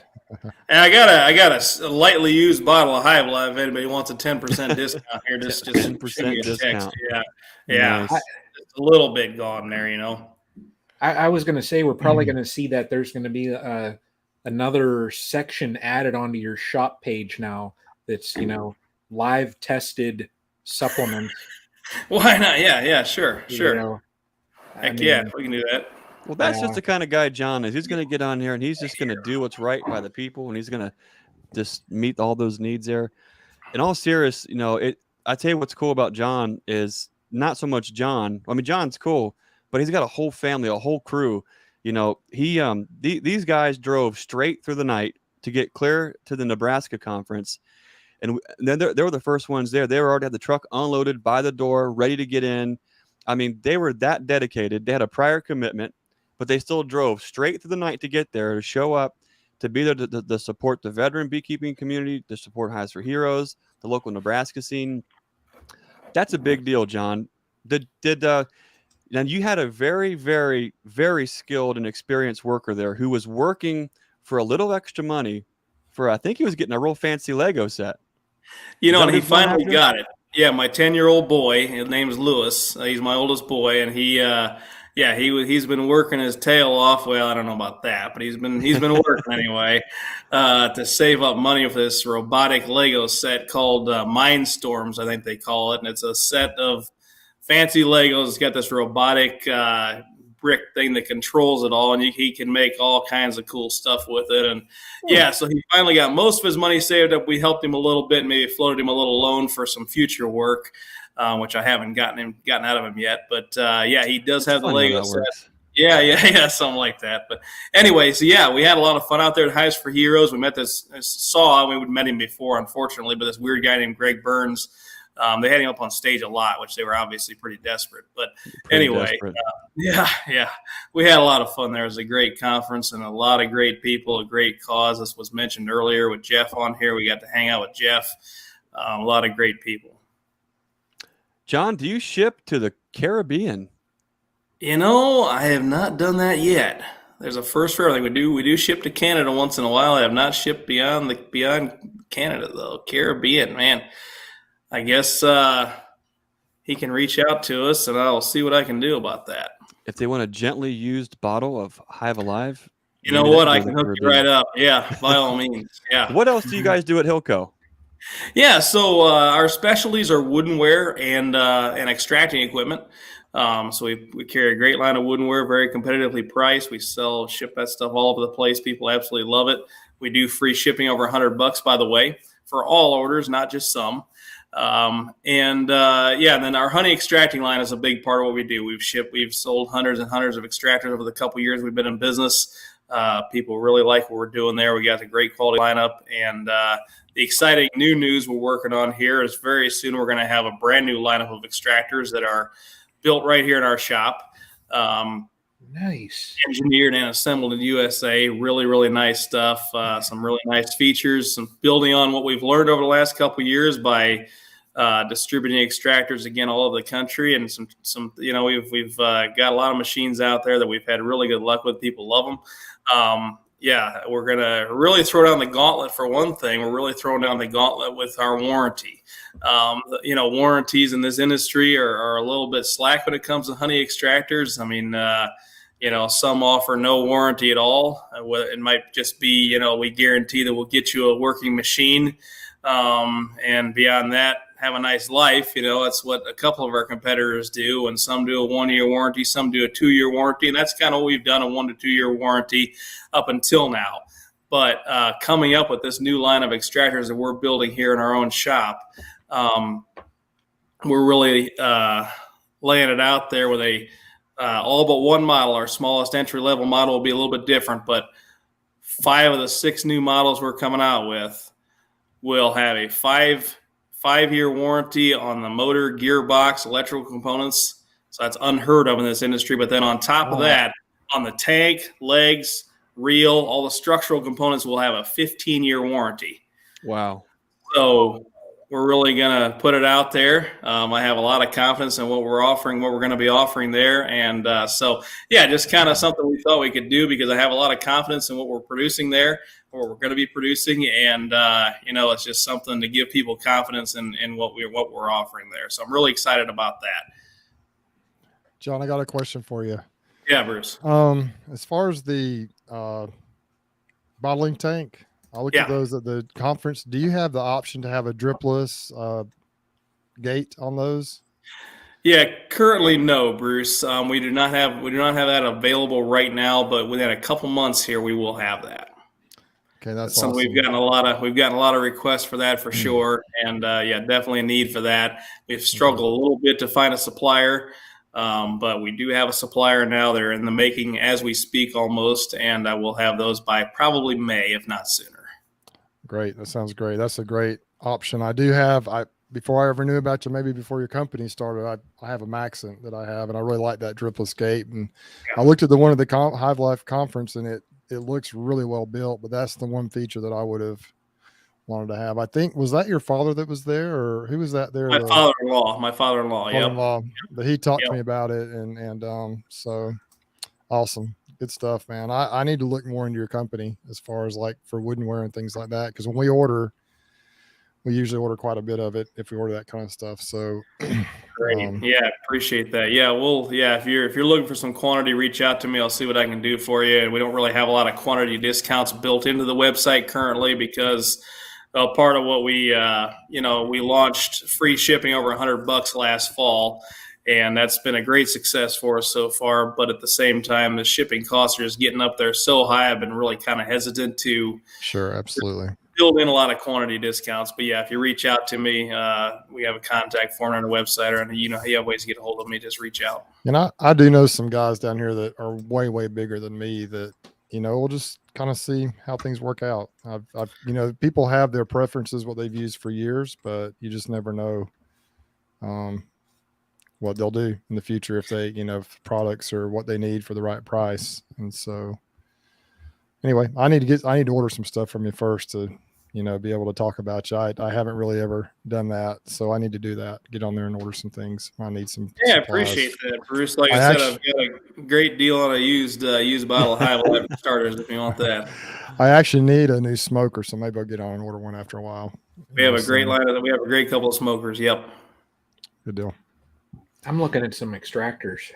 I'm kind of hoping I break mine soon just so I can get a new HillCo one. I know, no doubt, man. Yeah. We're down to only a couple models left in stock right now of our machines we've sold in the past. They're great machines, and we've really done well with those. But so we're kind of phasing out those and phasing in the new ones, and that's probably a bad thing to say business wise. Everybody's going to want to wait for the new ones, but they're great machines all around. Yeah, I'd love seeing them at the Nebraska conference. They're beautiful. They look well built, and so I know those are going to be high quality, and the new ones just as much as well. So, John, I know you're a busy man. I really appreciate you taking the time out to kind of visit with us.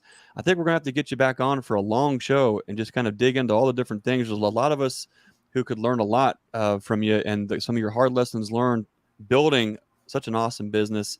I know we could all learn a super amount from each other, but John, thanks for taking the time to visit with us and to tell folks more about you and your company. the best place that folks can find all things HillCo is where, John? HillCobees.com all the way. There you go. Yeah. Well, thanks Justin so Ruger much. says to sign the bottle and auction it off. Hey, that's an idea. I am an auctioneer. Hey, we could, part-time. Brian. Wow. Let's spin the wheel, Brian. Brian, spin the wheel. We have a couple things to put on the wheel tonight, Brian. One of them is that. Yeah. John, thanks If again I for being a may, good sport. if I may, could Yes, I give sir. a quick plug? Could I give a quick plug to Justin Ruger and what he's doing? I know Greg, Brian, you guys, several of us that have been on here tonight are involved in what he's doing with accessible beekeeping. He's a great author, a great guy. He's trying to build an organization that is to promote beekeeping. There you go. Henry Meets a Honeybee. He's an author. But he's starting this great group called Accessible Beekeeping, which is aimed at promoting beekeeping to everyone, accessible beekeeping to those with various handicaps. Really awesome guy, really exciting what he's doing. Again, several of us have been involved a little bit in some of that, so just a plug to him. Look him up online. He's a great, great guy. But guys, it's been a real honor to be on here with you tonight. Thanks so much for having me on, and I look forward to next time if that's possible. Yeah, definitely. Sounds good. Thanks again, John. Absolutely. We appreciate you, sir. Thanks, Thanks, John. guys. Have a good night. Take care, John. Can you believe you drank that? Mm. What He a didn't even sport. think about it. He didn't He even. just, I mean, he is in there. He's You just guys, boom. That's the kind of guy you want to work with and support. The guy that's willing to go all in and make things happen. That's John Hill right there. yeah, That was fun having him on there. I think I went into like a slight, like I had a mini seizure when he just started to taste it. I had flashbacks and yeah. You know, I can't That's help. bad. You know, you guys are like family, so I hate to have to bring something like this up. It's a little bit sensitive, and luckily it's just me and you two that are watching this. It's just us. But I got to say, this is a team effort. You know, I've eaten pollen patties. Brian, you know, you've eaten some Hive Alive. Bruce, Yeah. it's up to you, buddy. I mean, how, I haven't done it on the stream, but I've tried all videos three. or photos where it never happened. I mean, You'll I think see. it's a I common don't rule of believe thumb. you'll see some coming up soon. Okay, all right. I don't believe it. We're all going to be Stay hanging tuned. on there for dear life, just to make sure. Stay It tuned. can't be sugar syrup, unless that's Right. something funky. in No, it. I'm not going to do straight shot. I'm not that brave. You will test negative for nosema. That's important these days. It So- really, really is. You know, look, and we have Rickey down there is chanting, Bruce. Too bad. Come I'm not on, gonna Bruce. do it. Come on, I'm not gonna guys. do it. I'm not brave enough. Come on. I think everyone should go right now to the Brucesbees YouTube channel and just throw them some comments and just say, just Bruce. Come on, Bruce. everybody, Do it. everybody flood his videos with hashtag taste Hive Alive. Listen, Boom, there it is. if I hadn't seen you two do it and seen the reaction, but man, you guys I could tell it was not a pleasant experience. It's we gotta warn you though. Jonathan Bennett, he makes a good point. He asked, how long did it take to get back in ketosis? You know, after I tried to lay down and go to sleep, and I started hallucinating, seeing all kind of weird things. I had to get up, try to walk around the house. I got lost. I ended up outside without my keys. The door was locked. I fell down flat on the back porch in the middle of a snowstorm. Someone came and rescued me, got back into the house, was out of ketosis. So if you're going to do something dumb like eat Ultra Bee or Hive Alive, just make sure you're surrounded by folks who love you, because it could be a real problem. Well, Greg, did you do the Hive Alive straight shot?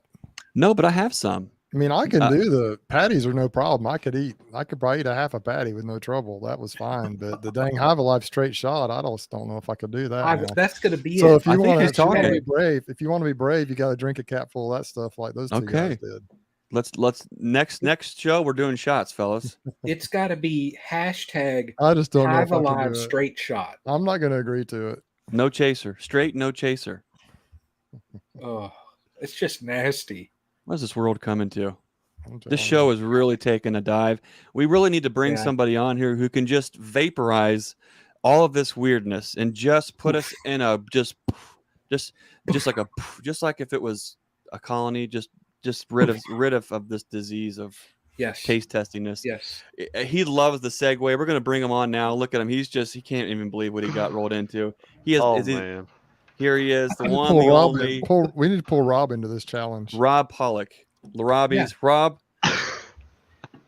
how's it going, Rob?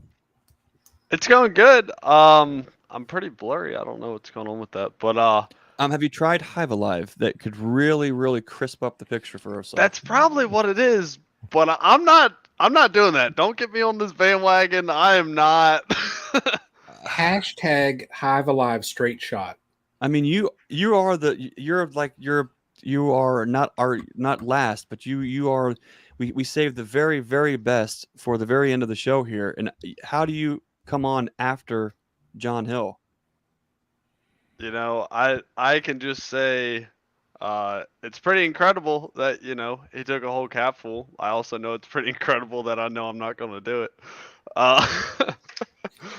But yeah, it's pretty neat. I mean, I really have enjoyed getting to know everybody in the whole group here. We've done a couple conferences together, a handful of us. I talk to John pretty often. He really is a stand-up guy. But yeah, it's been a blast. It just this whole community is just incredible. Mm-hmm. That's very flattering, but you're not getting out of the Hive Alive taste test. See, I was really trying to like butter everybody up. I mean, you were. I was that like, was man, beautiful. Much respect. I mean, but I mean, what do you have laying around there that you can taste test? Let's see. And I know, looking behind him, I know that he could print a little cup. So if he says, I have nothing to pour it in, well, just click a couple buttons and you can print a little shot cup. I mean, we've got like mega caps. What do we have there? Oh, there you go. Oh my. The big reveal. What is that, a 4-gram cap? That's really like a 7. What? Oh, yeah. It's crazy. So are we allowed to talk about that? Yeah, because I don't have a unit. I've got the caps though. The hope is there. But yeah, you talk just the size difference there. You guys know the size of these blue caps. That is like our normal standard size. It's a coffee can. Yeah. Wow. It's huge. So I don't know if we're gonna land on this size, and I'm probably not going to put them out into the market until the legal stuff starts getting changed around. But yeah, we've got some cool things going. You can see that's the new the front entrance has made it onto the site. I'm hoping by the end of this week, if things go right, I'm going to have the conversion kits for those who want to swap over, who have bought units in the past. As you can see, the stem interferes with the aluminum, so it'll take somebody a little bit handy to get the job done. But I hope to make a video to show people exactly what they're in for if they go to try it, if they want to swap their unit out, or they could just, you know, get the fully built unit. So, Robert, can you explain how that works exactly? As far as I know, I see it's on the bottom, but how does it? Yeah. So how does it work in the front of the beehive? So just like that. So it's angled down on purpose so you can get in even with the entrance reducer. It works with a normal hive. Normal thickness without any kind of entrance reducer. It kind of wedges itself in there, just like any other model that would be through the front entrance. We do have the bolt. You can see it in that picture in the bottom. The bolt is still there. So if it doesn't reach, it'll sit on a 20-degree lean. Doesn't make any difference other than it just doesn't sit square. The only reason why I did that was because I know that insulation, I'd actually zoomed in really far for that website. I didn't know it did that. That insulation is truly the right solution. It doesn't leak. It doesn't give you any issues. It's really the right move. And I didn't want to really reinvent the wheel there just because it leaned a little bit. So that's kind of the whole premise as the why we came up with that, as well as it's essentially hot swappable from one unit to the other. If people are able to notch out, you can see how the aluminum's just got a peg there and it's not all the way, right there. And it's not all the way across. So a hacksaw, a Dremel, something like that can do that. And then we're willing to just sell them another washer kit and a bowl. And yeah, it's pretty easy, but I really like this. I personally like treating through the back of the hive. That's my preferred. I don't run a lot of hives when I can stay out of the bee's path when I'm working and doing things. That's kind of kind of ideal. But yeah, my mom texted me, "No, you're not sniffing acid." So, so it just sits there. You can turn the vaporizer loose, and it just sits there on the front of the hive like Yeah, that. I don't have my hand on it or anything. That stem, Oh wow, I okay. actually I don't have one here. I don't think. Let me peek real quick. So the screw No, on I the forgot. bottom, the screw on the 3 bottom. normal ones, 4 normal ones. Okay, So the that didn't screw, help me. so the screw on the bottom just rests against the front of the hive, and then the actual. Yeah, and when you don't have the entrance reducer, if you want to get it in there further, you just sit the bolt on top of the Okay. top of the bottom board, You just and leverage it in there. it Okay. just is more leverage. That's really the whole big piece there. So it just hangs there. You can actually hold it by the stem and like shake the vaporizer. It's not really ideal, but I test them all out pretty hard to see where the flaw is going to be. And there's many times where like at shows and stuff, I hand them to people by that stem because it's a 1/4-inch stem. It's a lot thicker. Okay. So there's no chance of it bending. You'll look at it and go, well, Rob, the acid's just going to roll out. You know, it's boiling in the bottom. It's just going to flow right out of the stem. Well, we put the copper on the inside of it, inside of the double wall of the copper. So it's like a snorkel basically going up on the inside of the bowl. So it only takes this eliminated acid. That way it's only a straight pipe that's coming out. Anything outside of that bowl isn't heated and it's not in the cook pot, so it cools quicker. So I wanted to ensure that we have as minimal clogs as possible. I really don't think this unit will be able to be clogged unless you like jam it into a frame or something, just because the elbow is inside and the straight piece is just wide open. So, yep. Can you still use this one in the back if you decided to do that? Yeah. So the only downside to using it in the back is that it is on a slight angle to get into the front entrance, though it will self-support even still. And it's a 1/4-inch, not 3/16. So you'll have to drill a bigger hole, which the bees could use as an entrance exit. So it's a little less appetizing, I guess, to use in the back of the hive. Yeah, they'll purplize that thing up quick. It won't matter. Yeah. So I have some hives that do and some hives that don't. I have one hive that will seal anything shut, I think. And a handful of mine don't propolize just about anything. So it's a mixed bag. I mean, it really depends. But I had a lot of people who wanted to do front entrance treatments, and this was kind of our solution. And those who had bought a unit, I didn't want to be that company to say, oh, well, now you have to spend another $300 to get a whole nother unit and all this. So I decided to, try and make it universal. And as long as they can notch it, I'll sell them the part. There's no reason why we can't. I don't know why this is. I don't know. It's just not going to focus. That's what we have. Well, that's a big deal. Working with a company who is listening to feedback, who actually encourages feedback, and then actually does something with it to make something that's maybe better suited for different audiences. That's a big deal. For a lot of us who want to go into the front entrance, whether we're on 4-way pallets or that's what we prefer. Rather than Rob saying, I prefer to go in the back. I don't care about the front. I'm not going to make something that goes in the front. That's not what he did. He said, here's what I can do to adapt this product to work for you. And that's a big deal. That really is a huge thing. And that way you're not stuck with something that you're trying to, rig up on your own or do this or do that. It's a big deal. I really do appreciate that, Rob. Yeah. And the reality is because we're a small outfit and I really am just a beekeeper trying to, quote unquote, do my part.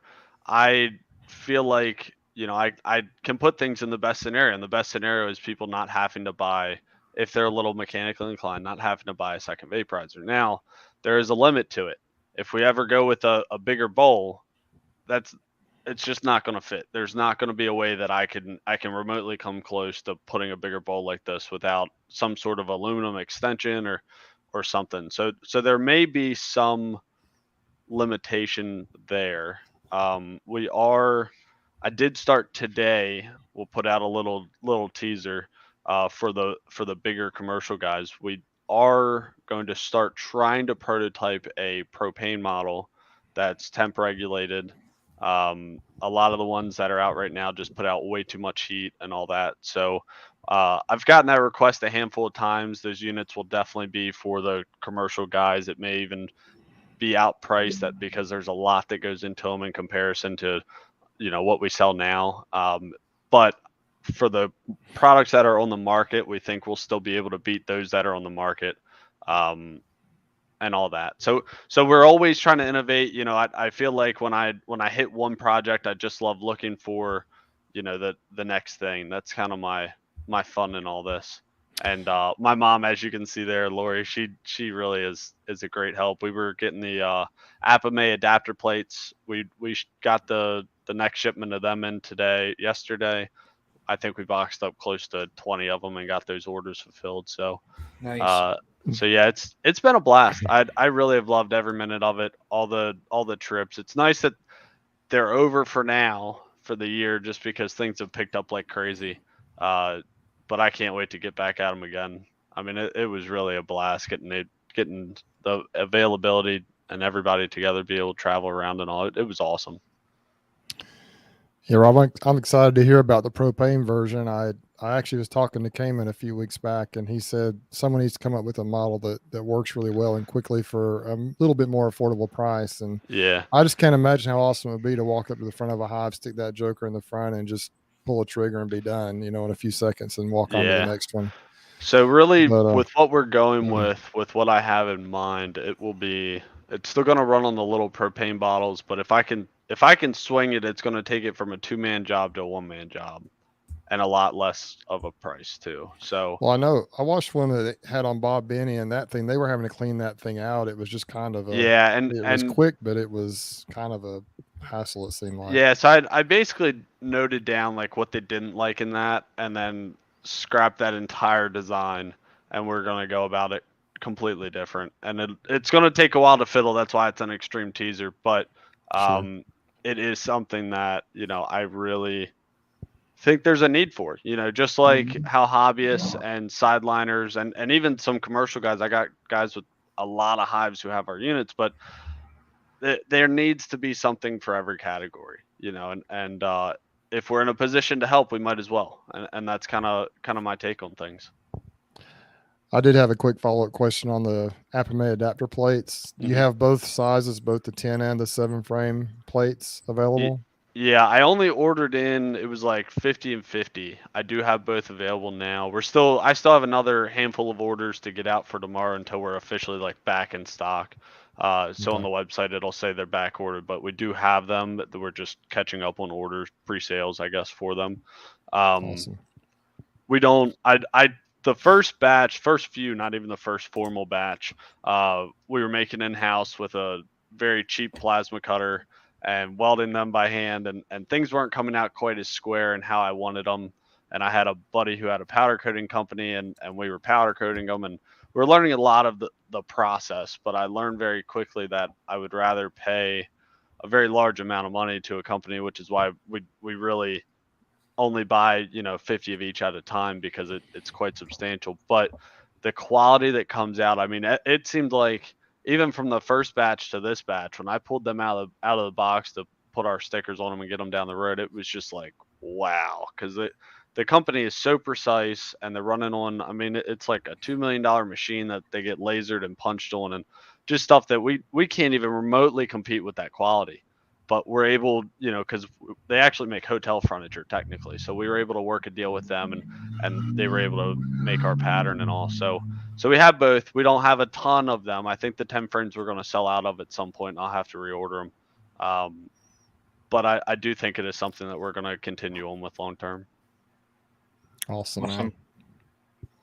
Well, gotta say congratulations to your whole family. You got some new additions in there, and that's I always love seeing. You're getting old and your kids are getting grown, when you love seeing other people's families grow and you see those photos pop up. That's awesome. What's it like being an uncle, Rob? It's awesome. I mean, I love every minute of it. We still are very early in the process, but it's been awesome. I mean, just the whole ride in its entirety has just been really cool. Really cool. Rob, you can be the one though that when you're, you have that little one over, donuts, hot chocolate, et cetera, et cetera. And then you get to say, I don't know what's wrong. And send them back home. Yeah, I don't know what's wrong.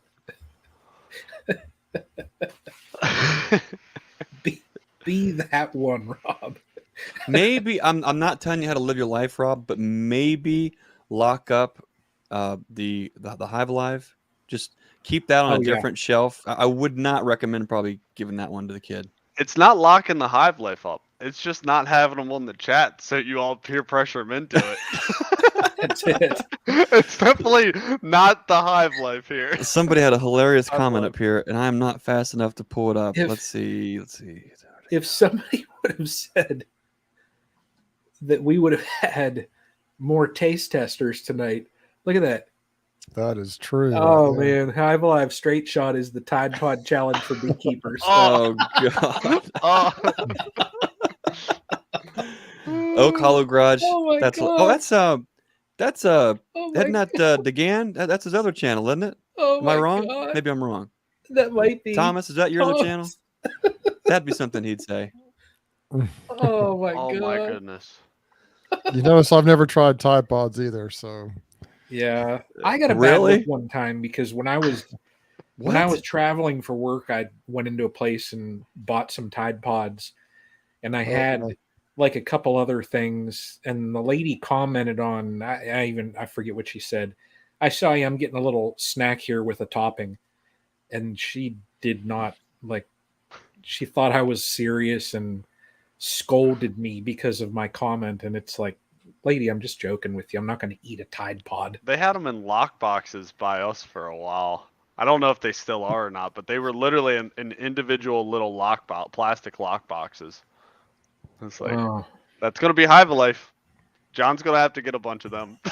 Hive Alive Straight Shot. Oh god, can you imagine a Trent seat on the news? Oh, okay. Let's not go there. That's probably Yeah. let's not. Oh. But that was So there's- Thomas, and that was his wife that came up with that comment. So, Yeah, Mrs. DeGan, well done. That was funny. that's awesome. So, Oh man.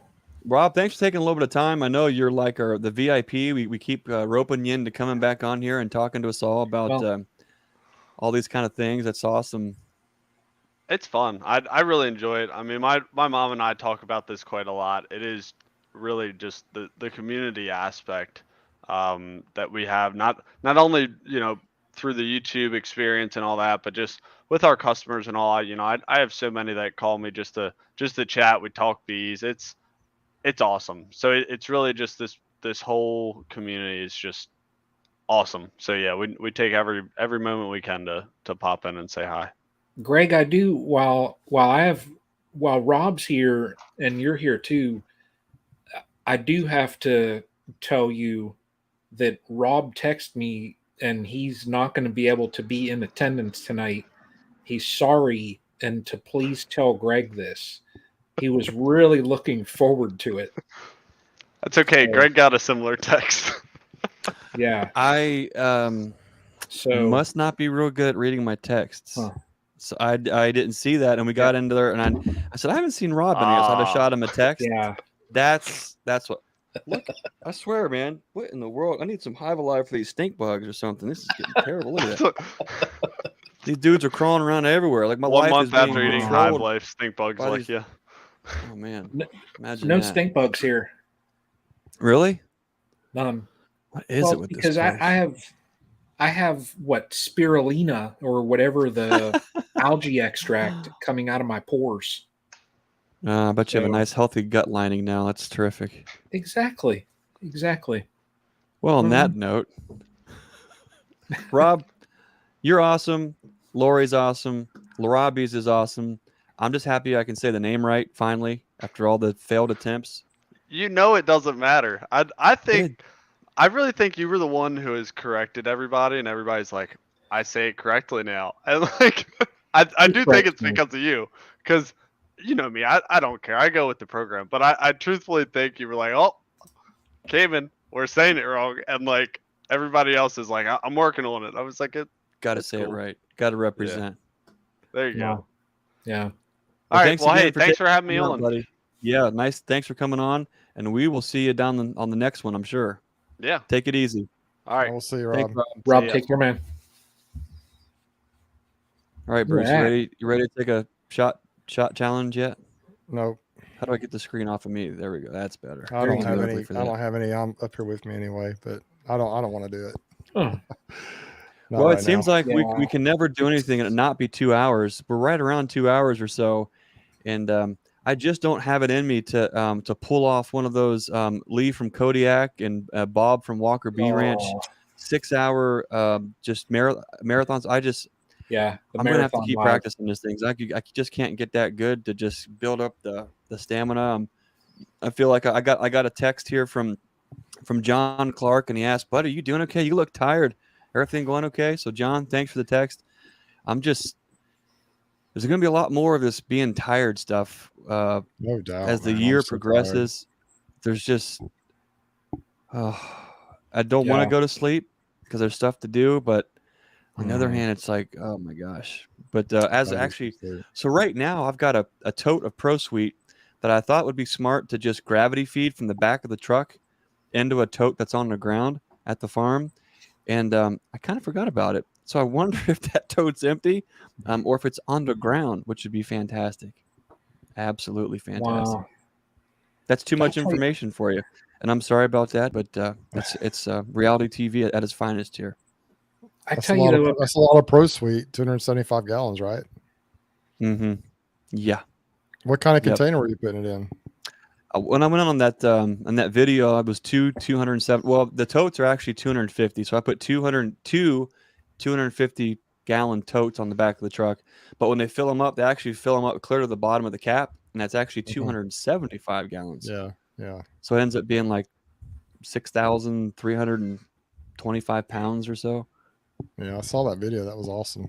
You might as well get it. If you're going to get it, get as much as you can and save you the trip. But we've had a lot of awesome folks on tonight. I want to thank them all for spending some time with us. All the folks in the comments, interacting and supporting all the folks here. We still have a very special guest who makes the most amazing little hives that you ever did see.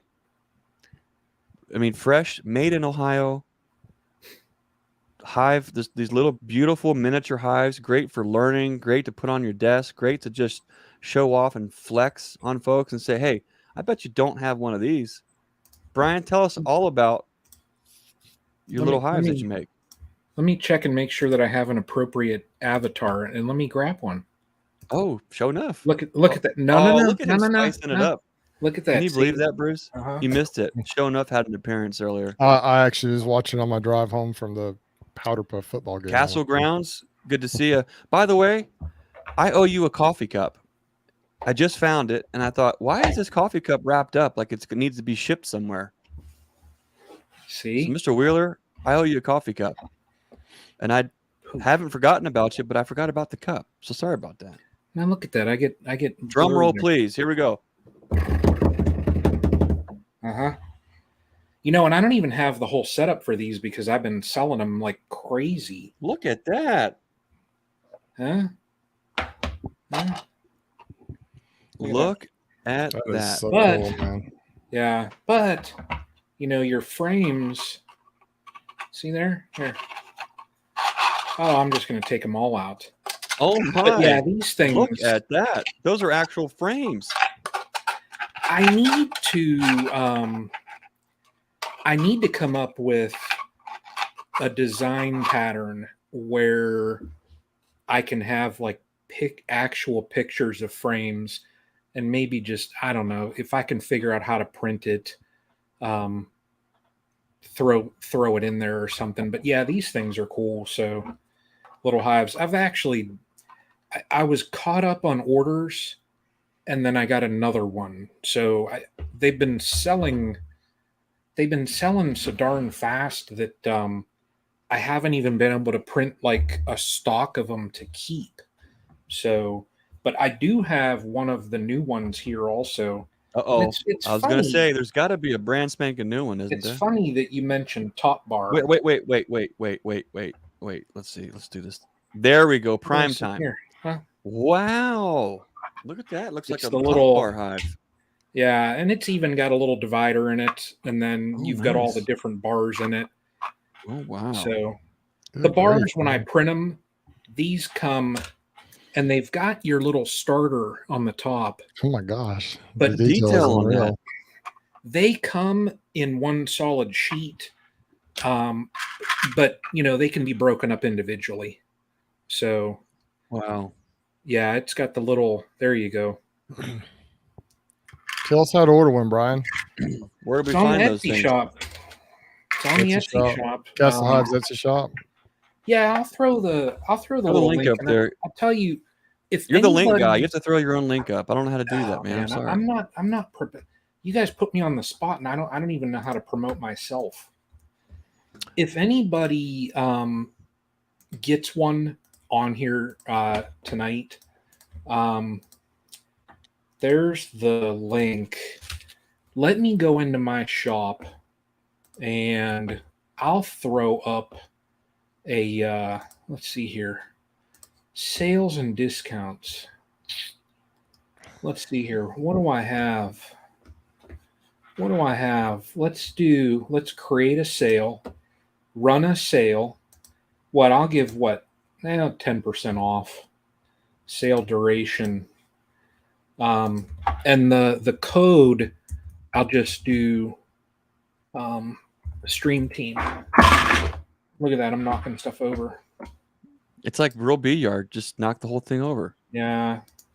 Stream team, all one word. Stream team, just one word. Yeah. Let me, let's see here. Continue review. What do I have to do? Let's go back. Percentage off everywhere. Now order total. You have a request from Randy McCaffrey, the Dirt Rooster. He's waiting for a skep. Oh. Okay. Yeah. Here is the there. That's the sale. So if you use, oh, look at that. I'm you. Look That's at that. fun. How funny is that? How'd you do that? Where? I Okay, I'll let commented you in do all in the stream clicking. team. You Yeah. got it on there? Oh, stream Let's see team. here. There it is. 10% off. Use stream team for code. There you go. So how Yeah. long does it take all the little magical gnomes that are working in your workshop to make those?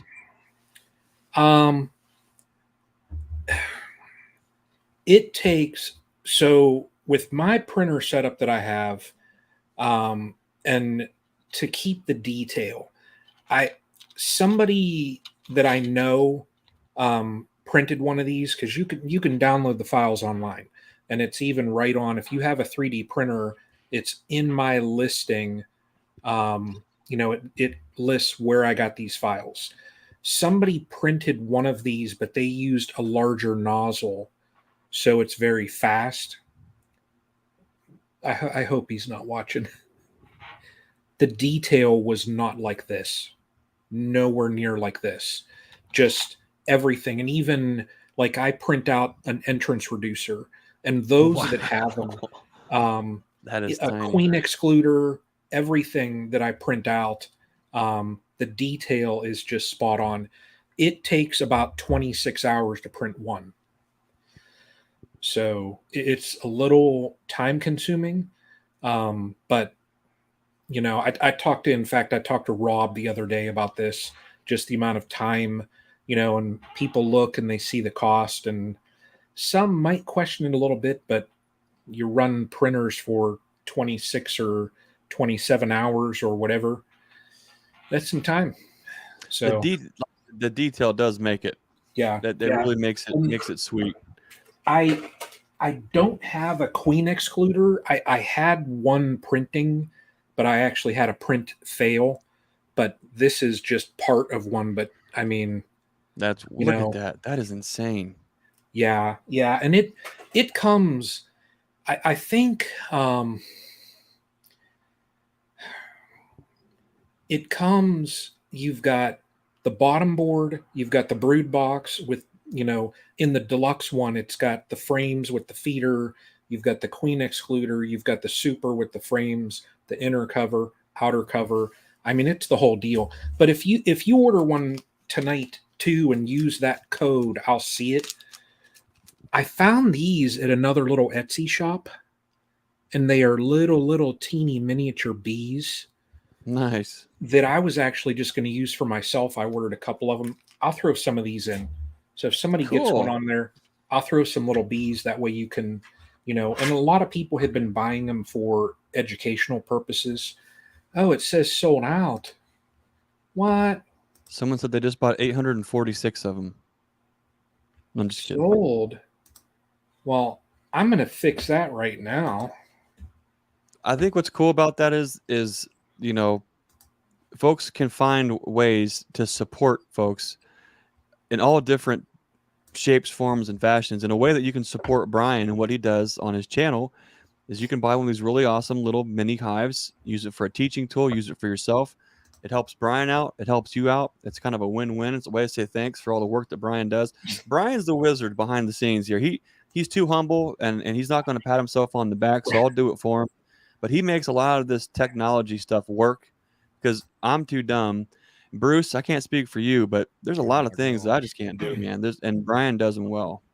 Well, I've told the story. I didn't have a clue how to do this thing, and Brian is just, when it comes, like you said, to the technology, doing these lives, like behind the scenes, he can talk and type, and he can do it all while he's in the middle of a conversation. I have to stop. If I want to even answer a comment on the stream, I have to look over there, and I get distracted. I can't focus. He does a great job with that. So I appreciate it, Brian. Yeah. And, I was just going to say, Rob, I saw your order. Lee, try it now because I just renewed it. I didn't realize it was, and Lee probably just did. Awesome. Yeah. Good deal. So there should be enough on there. And I try and keep an eye on the quantity. I try and keep it to a certain amount. That way my shipping times, don't get stretched out so far. I had it happen before where I got 3 weeks behind on orders.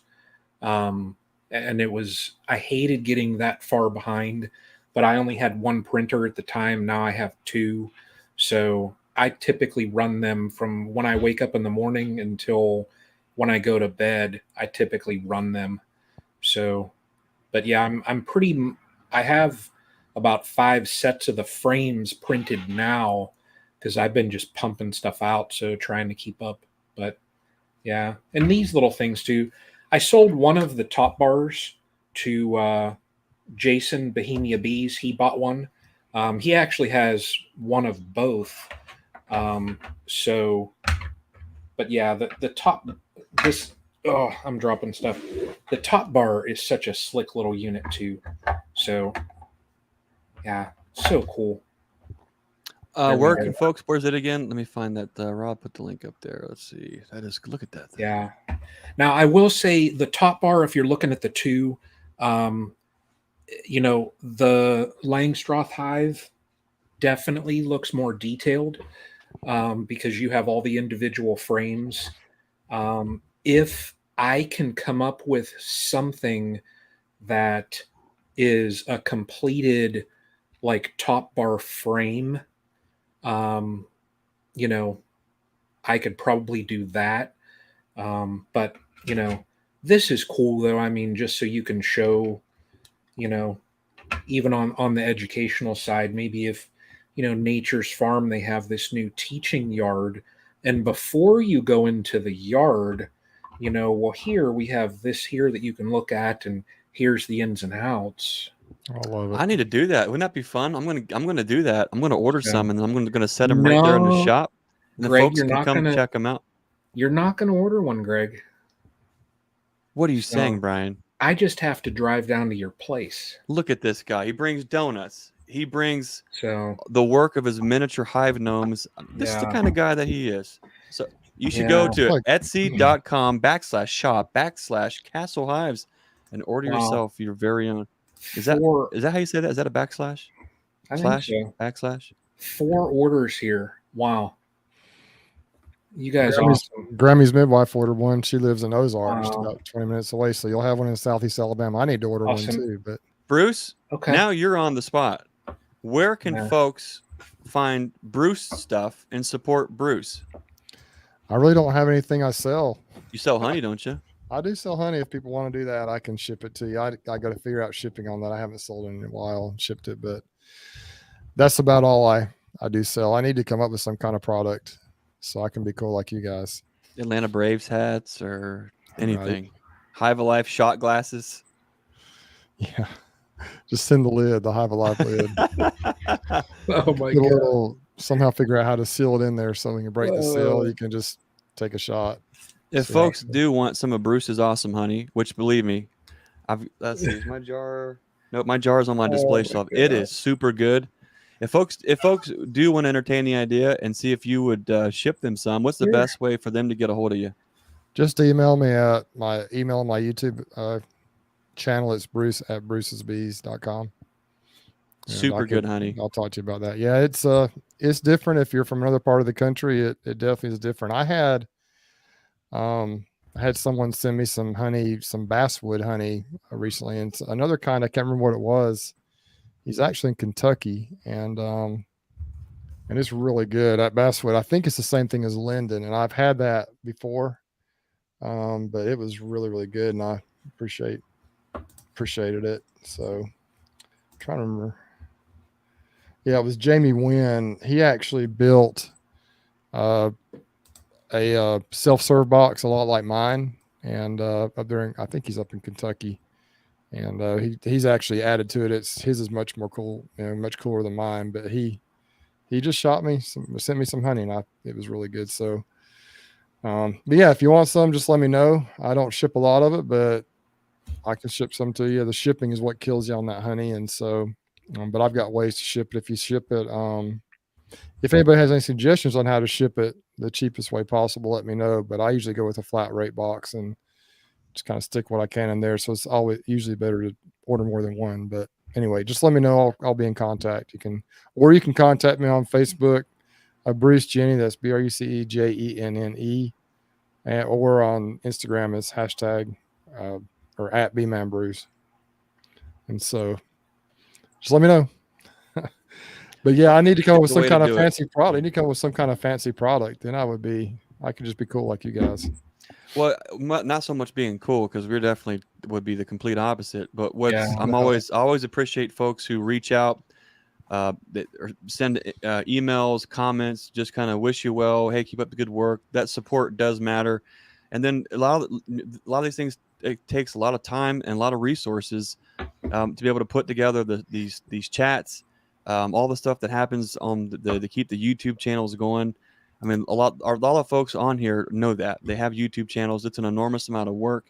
So when you have folks that want to find ways to support you, whether it's buying some hives little mini hives from Brian, or maybe some honey for Bruce, leaving comments, all those things add up. It matters, and they don't go unnoticed. I think speak for all of us when we say we really do appreciate that engagement from the audience big time. Mm-hmm.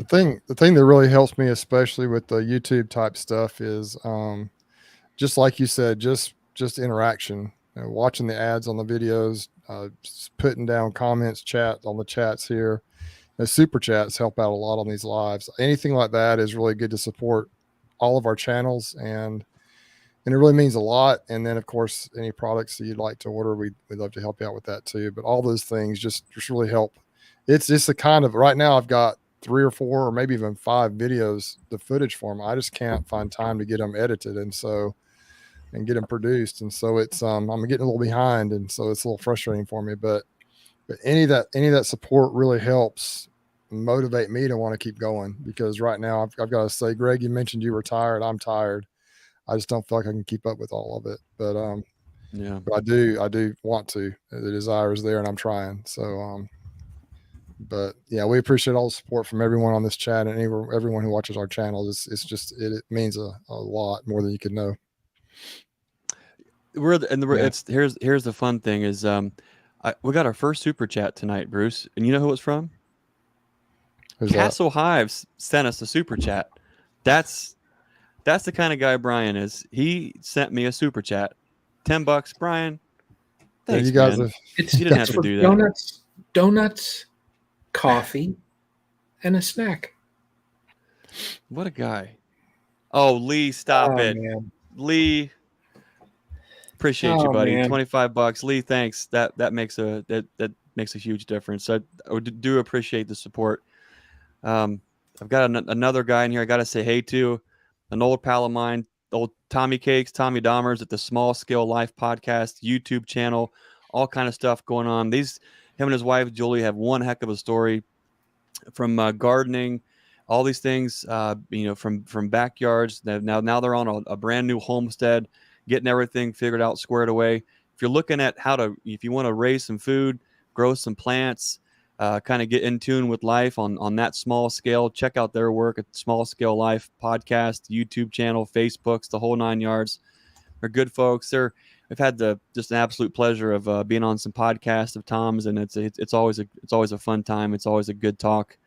There's so much cool stuff going on with not only are we able to support each other, we can support all the folks out there who are just trying to dig in, do what they can to help support the community, move things in that positive direction, and it's absolutely awesome. Wow. Brian, you guys have any final thoughts here before we're 2.5 hours in here? Can you believe it? My final thought is I got to print 8 of those hives. Awesome. That's great, man. Bruce, you're going to have to get your shipping center set up. Yeah. You're going to be overrun with honey orders. Wow. Maybe you guys can help me figure out how to do that. That's been my hesitation with shipping honey, is just how to get it shipped. If people just want 1 or 2, how to get it shipped for a reasonable price, because it's expensive, and I don't know how people do that. And probably flat rate USPS is probably a pretty good way to go. I don't know. I actually had some last year on my Etsy. Etsy, they take their little cut. It's for small things, it's a fraction. I bubble wrapped it. I didn't ship glass. It was the plastic jars, and I had no problem. There were a couple people that bought mine, and they shipped no problem. So the one thing I know with Etsy also is I'm sure they have a deal with USPS, but there's a discounted postage when you purchase the shipping and that through Etsy. So that might, Bruce, be an option for you. And there, I'm sure there's other sites out there that you could sell from, but just look for the different sites and just see how much. Like Etsy, when you're setting up a listing, they will kind of do an estimated shipping. So, according to the package size and the weight of the item, it'll calculate out estimated from your zip code to, like Chicago or whatever. It just kind of grabs a major city. So that's one way that you might be able to get it out there. And the one thing I know with, Etsy and I mean, you could throw the link right on your YouTube, and if you have 50 jars, set the quantity to 50, and then you never have to worry about it, Yeah. So I'll see. Yeah, I'll look. We can talk about logistics later. Yeah. But yeah, I'm open to ideas. There's some cool things you can do with honey, and I've used the little muth bottles, jars with the wax seal. Those are high dollar. I've used, my plastic. I've shipped it all over the country, but mostly just, family and friends that requested. I haven't shipped a lot. Just because I've been, it's another thing to add to the to the to-do list, but we'll figure it out. I'm on open ears if we can figure out. I know people ship honey all the time in all kinds of different bottles and containers, but it always makes me a little nervous if there's anything besides just the plastic squeeze bottles. Because the glass stuff, especially if you got a cork for a seal, it makes me a little nervous to ship that stuff. But I've done it and it's turned out okay. But it's just a lot of work to ship that stuff. So we'll figure that out moving forward. But But that's really about all that's the only thing I really sell right now that I could ship anywhere. So There you go, Bruce. You have a Wisconsin customer right there. Bruce will figure it out. Yep, small scale life. They'll be happy to get you some there. all right. Well, guys, as we get, we are literally, today was the first day in the 70s. Tomorrow it's going to be like in the 60s and then down in the 50s for a while. And hopefully things will kind of the bees will cool off just a little bit. We are hot and heavy trying to get all the stuff ready and squared away for Nucs and for Queens. And I don't know, at some point, I've enjoyed doing these live chats every week. But I can imagine as the rest of the year unfolds and everything gets really busy in all of our bee yards, we're going to have to try to figure out, what we kind of what the path is moving forward for all that. Do we have any upcoming live chats, fellas?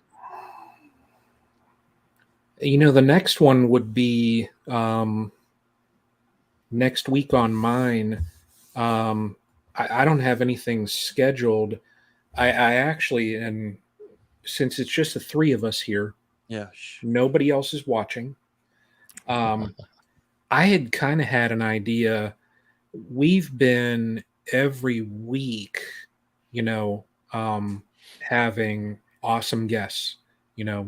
I mean, truly, like you look at who we had tonight. I mean, you have Premier who they made just for a conference, foundations, certain specific colors and that, and enough said there about Premier. But the people on here, Rickey and John and just everybody on here, Rob and everybody that came on, Terry, who, can't say enough about his products. The community is just amazing, the beekeeping community. But my thought that I was going to pitch just for next week, and I know things are getting busy for each of us. I was just going to kind of do a sit down and chat with the stream team. So if it works, stream team classic chat. That's it. I think the last time we did one of those was like maybe the second or third week that we did this. Yeah. So that may have been the first week I did one. I did one on my channel. I can't remember, but it's been a long time. We've only done that like one time. If we and then we had some folks pop in here or there a little bit on that one, I think. Right. But yeah, that would be a lot of fun. That'd be cool. But I just thought, because I know, Bruce, you've just set up, you've converted over your kind of hobby yard from your setup that you had to Apame. So it's just, you have all, everything in the works. You have your colonies that just got back from pollination. So you have a lot of work, going on as far as your beekeeping, Greg, you're in the process of moving and setting up a shop and everything. So, that's what I thought. Let's just figure out what everybody's up to. Sounds That's a good idea. A little spring update and kind of where we're heading, and that's cool. Yeah. That's good idea, Brian. I like that. That'd be fun. I think what's important for folks to understand. I know a lot of folks on here that get it. We've got Earl from Hillbilly Beekeeping, Lee from Kodiak, Bob from Walker. They spend a lot of time together. Taking the time out to do their live chats, kind of, fellowship and doing the community thing. The same thing. There's so many great folks on here. YouTube channels. We've got Clark's Bees, everybody. I see Matt Lance is on there. Hey, Matt.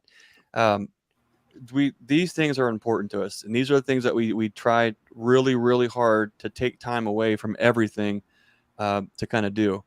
And the most important thing that we can do next week is to swap donut recipes. So Yappy, be there or be square. That's it. Right? That's it. I want to answer that question here before we go. I appreciate Wade Barnes put an order in for bucket feeder plugs. His question was on how to cut those holes.